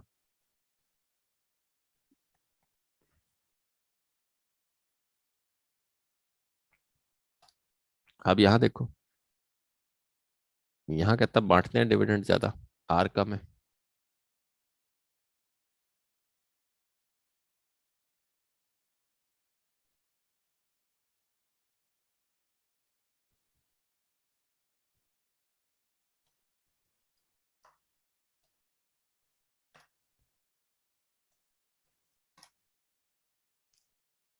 बढ़ना शुरू हो गया ना मार्केट प्राइस, देखो जितना डिविडेंड बांटना शुरू किया। पहले 153 में खड़े थे, देखो 160 पे आ गए। कहता और डिविडेंड बांट दो यहाँ, देखो इम्पैक्ट अपने आप देखने को मिलेगा तुम्हें। कहता अपने आप एक्सपेक्टेशंस नीचे उतरेंगे, मार्केट प्राइस बैलेंस हो जाएगा। यही मार्केट का नियम है।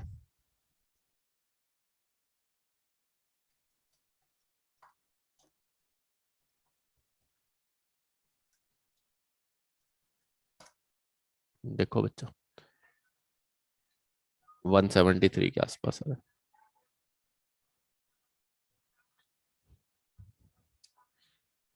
हाँ जी अरम जी, क्या समझ में आया? अब समझ में आ गई मार्केट, कि मार्केट हमारे हाथ में नहीं है, अपने हाथ से चलती है। यस और नो? आकृति जी समझ में हाँ आया जी अच्छी तरह से? हाँ जी। बच्चों कहता है अगर अर्निंग कम है और एक्सपेक्टेशन ज्यादा है, कॉस्ट ज्यादा बढ़ रही है, कहता डिविडेंड बांटो दबा के। नहीं मानते फिर ऐसे ही मान जाएंगे। और कहता है अगर अब अर्निंग, ऑब्वियस एक्सपेक्टेशंस कम हो जाएंगी, अपने आप बैलेंस हो जाएगी, कहता कहानी। मार्केट हमेशा हमें इसी हिसाब से चलती, कहता कहता हमारे हिसाब से नहीं चलती, कहता फाइनेंस मैनेजर बड़े मैनेज करके चलते हैं हर चीज को। कहता ठीक है, जब अब यहाँ पर अगर मान लो डिविडेंड 30% दे रहे थे तो 247 रुपये मार्केट प्राइस था, बट वो 40% देते ही 240 पे आएगा। अब उनको पता है मार्केट प्राइस बैलेंस कैसे करना है, इसलिए वो फाइनेंस मैनेजर बहुत सोच के चलता है। कहता है वो भी सोचता है कि सारा रिटेन नहीं करना मुझे, कहता कर को रिटेन रख दिया, एक्सपेक्टेशन बढ़ाने का काम करूंगा मैं। कहता कल को फिर ये सिर पे बैठेंगे मुझे, फिर कहेंगे भी मुझे रिटर्न चाहता था। कहता मेरी IRR बढ़ा देंगे उठा के, फिर दिमाग खराब कर करके। कहता इससे अच्छा मैं उसको बैलेंस करता हूँ बार बार।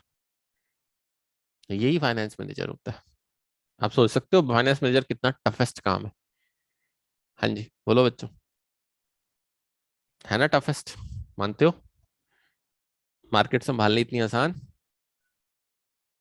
नहीं है। आ जाओ थोड़ा सा गॉर्डन्स मॉडल बढ़ा देते हैं, टाइम हो रहा है वैसे तो, पर फिर भी थोड़ा सा गॉर्डन्स मॉडल बता के चला जाता हूँ।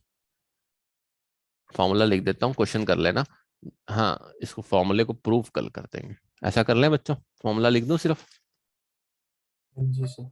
ताकि क्वेश्चन कर लेना हाँ आप जी। इसके, ताकि फिर आप इसको प्रूव कल कर देंगे, ज्यादा होगा। कहता है ये भी रेलिवेंट स्कूल ऑफ थॉट से आता है, इसको ग्रोथ मॉडल भी बोलते हैं।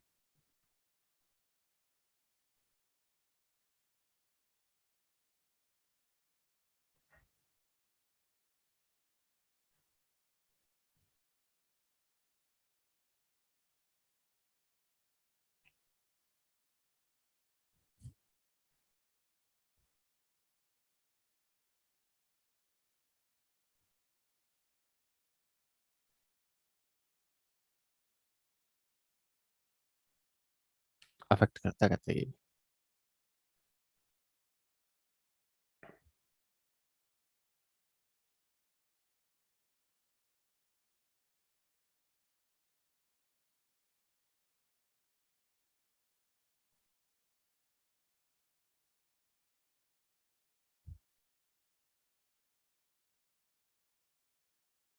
कहता है ये कैपिटल अप्रिसिएशन नहीं सोचता।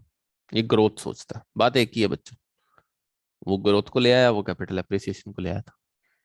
ये कहता है मैं सिर्फ ग्रोथ देखता हूँ, मुझे ग्रोथ कितनी देनी है, मुझे इस चीज से मतलब नहीं है कि मेरी कैपिटल अप्रिसिएशन कितनी आएगी, मुझे ग्रोथ कितनी देनी है इस पे बात करो। कहता कहता तुम और उलझा देते हो इतना कैपिटल अप्रिसिएशन की कहानियां ला ला के। कहता है ग्रोथ मॉडल है, कहता है सिंपल से लेवल से बच्चों को समझाओ, ये तुम अपनी कहानियां मत गाया करो। हमें पता है कि पैसा अपने आप रिटर्न देके जाता है, बट अब कैसे देके जाता है वो तुम पूरी कैलकुलेशन बना के ले आते हो। कहता है पर ग्रोथ की बात करो। कहता है shareholders are interested more in dividend than retention. कहता है ये भी ये सोचता है, कहता है शेयर होल्डर्स ज्यादातर किस में इंटरेस्टेड होते हैं। कहता है तुम्हारी कैपिटल अप्रिसिएशन पे वो दिमाग नहीं लगा सकते इतना, तुम जो कहानियां गाते हो इतनी लंबी चौड़ी कहानियां नहीं आती। कहता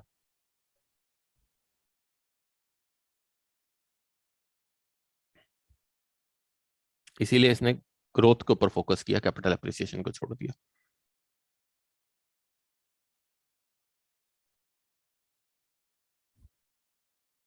कहता है share holders want growth every year बस।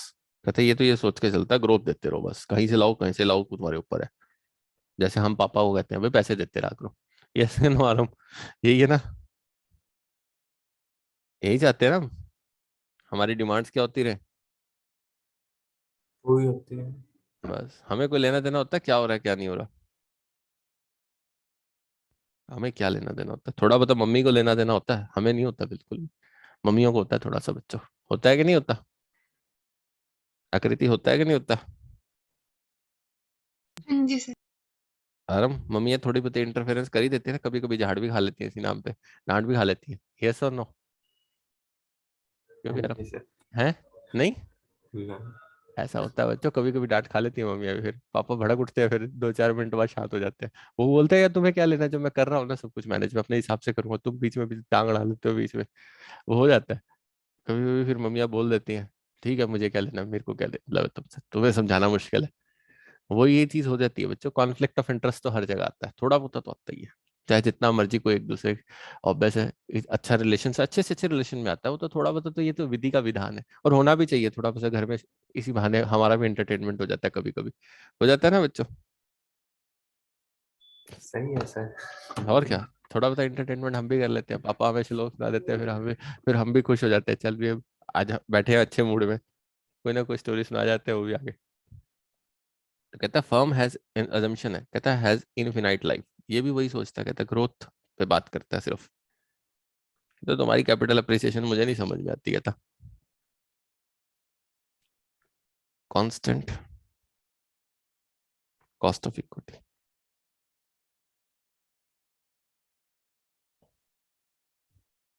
कहता ग्रोथ भी कांस्टेंट रखनी है हमें, कहता तुम्हारी तरह नहीं चल सकते हम। कहता हम कांस्टेंट ग्रोथ की बात करो बस उनके साथ। ग्रोथ का फॉर्मूला पता है ना, बताया हुआ है B/R। फॉर्मूला वही है इसका भी, सब कुछ वही है, बस इसने तरीका बदला है थोड़ा सा। तरीका कहता है आप कांस्टेंट ग्रोथ दे दो बस, ज्यादा पंगे ना लिया करो। कहता ये भी यही कह रहा है फर्म हैज ओनली इक्विटी, डेप्ट टुप्ट नहीं है बाजार से पकड़ के लाना, नो डेप्ट। तो कहता डेप्ट भी नहीं है तो टैक्स सेविंग भी नहीं होगी, ऑब्वियस टैक्स तो देना ही देना है। तो कहते इसने पहले लिख दिया नो टैक्सेशन, कहता मेरे पास मत आना टैक्सेशन को लेके।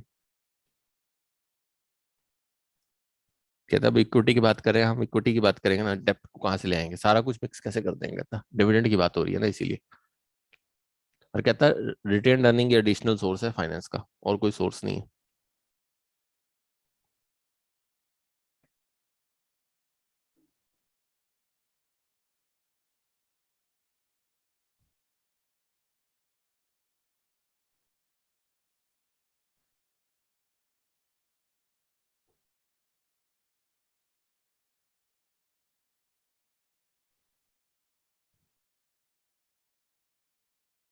और कहते हैं कॉस्ट ऑफ इक्विटी ज्यादा होगी किससे, ग्रोथ से, ग्रोथ उससे ज्यादा नहीं दे सकते कभी भी, कहता पॉसिबल ही नहीं है, कहता फिर तो लिपट जाओगे खुद भी और हमें भी। फॉर्मूला बता देता हूँ इसको।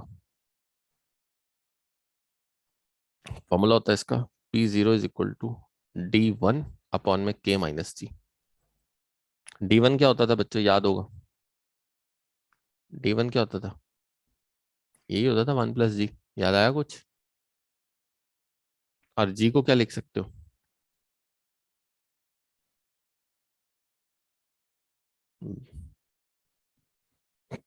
B into R. ठीक है, क्वेश्चन दे दूं, एक करके लाओगे और कुछ बुक के करके लाना।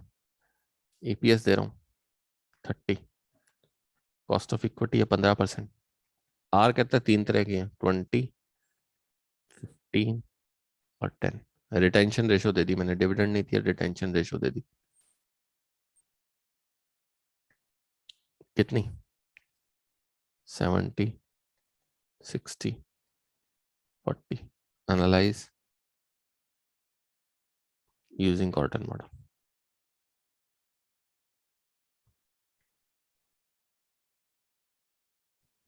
ग्रोथ निकाल लोगे?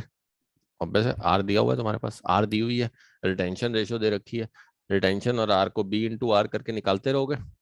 बताओ भी, ग्रोथ निकलती रहेगी। हाँ भी, करके लाओगे? एक ये क्वेश्चन करके लाना और दूसरे करके लाओ। बोलो भाई, डन आज के लिए। फॉर्मूला कल प्रूव करेंगे इसको और समझाएंगे कल। फिर दो मॉडल और हैं वो भी करेंगे, मोडिग्लानी मिलर भी करना है। चलो आज के लिए इतना ही करते हैं।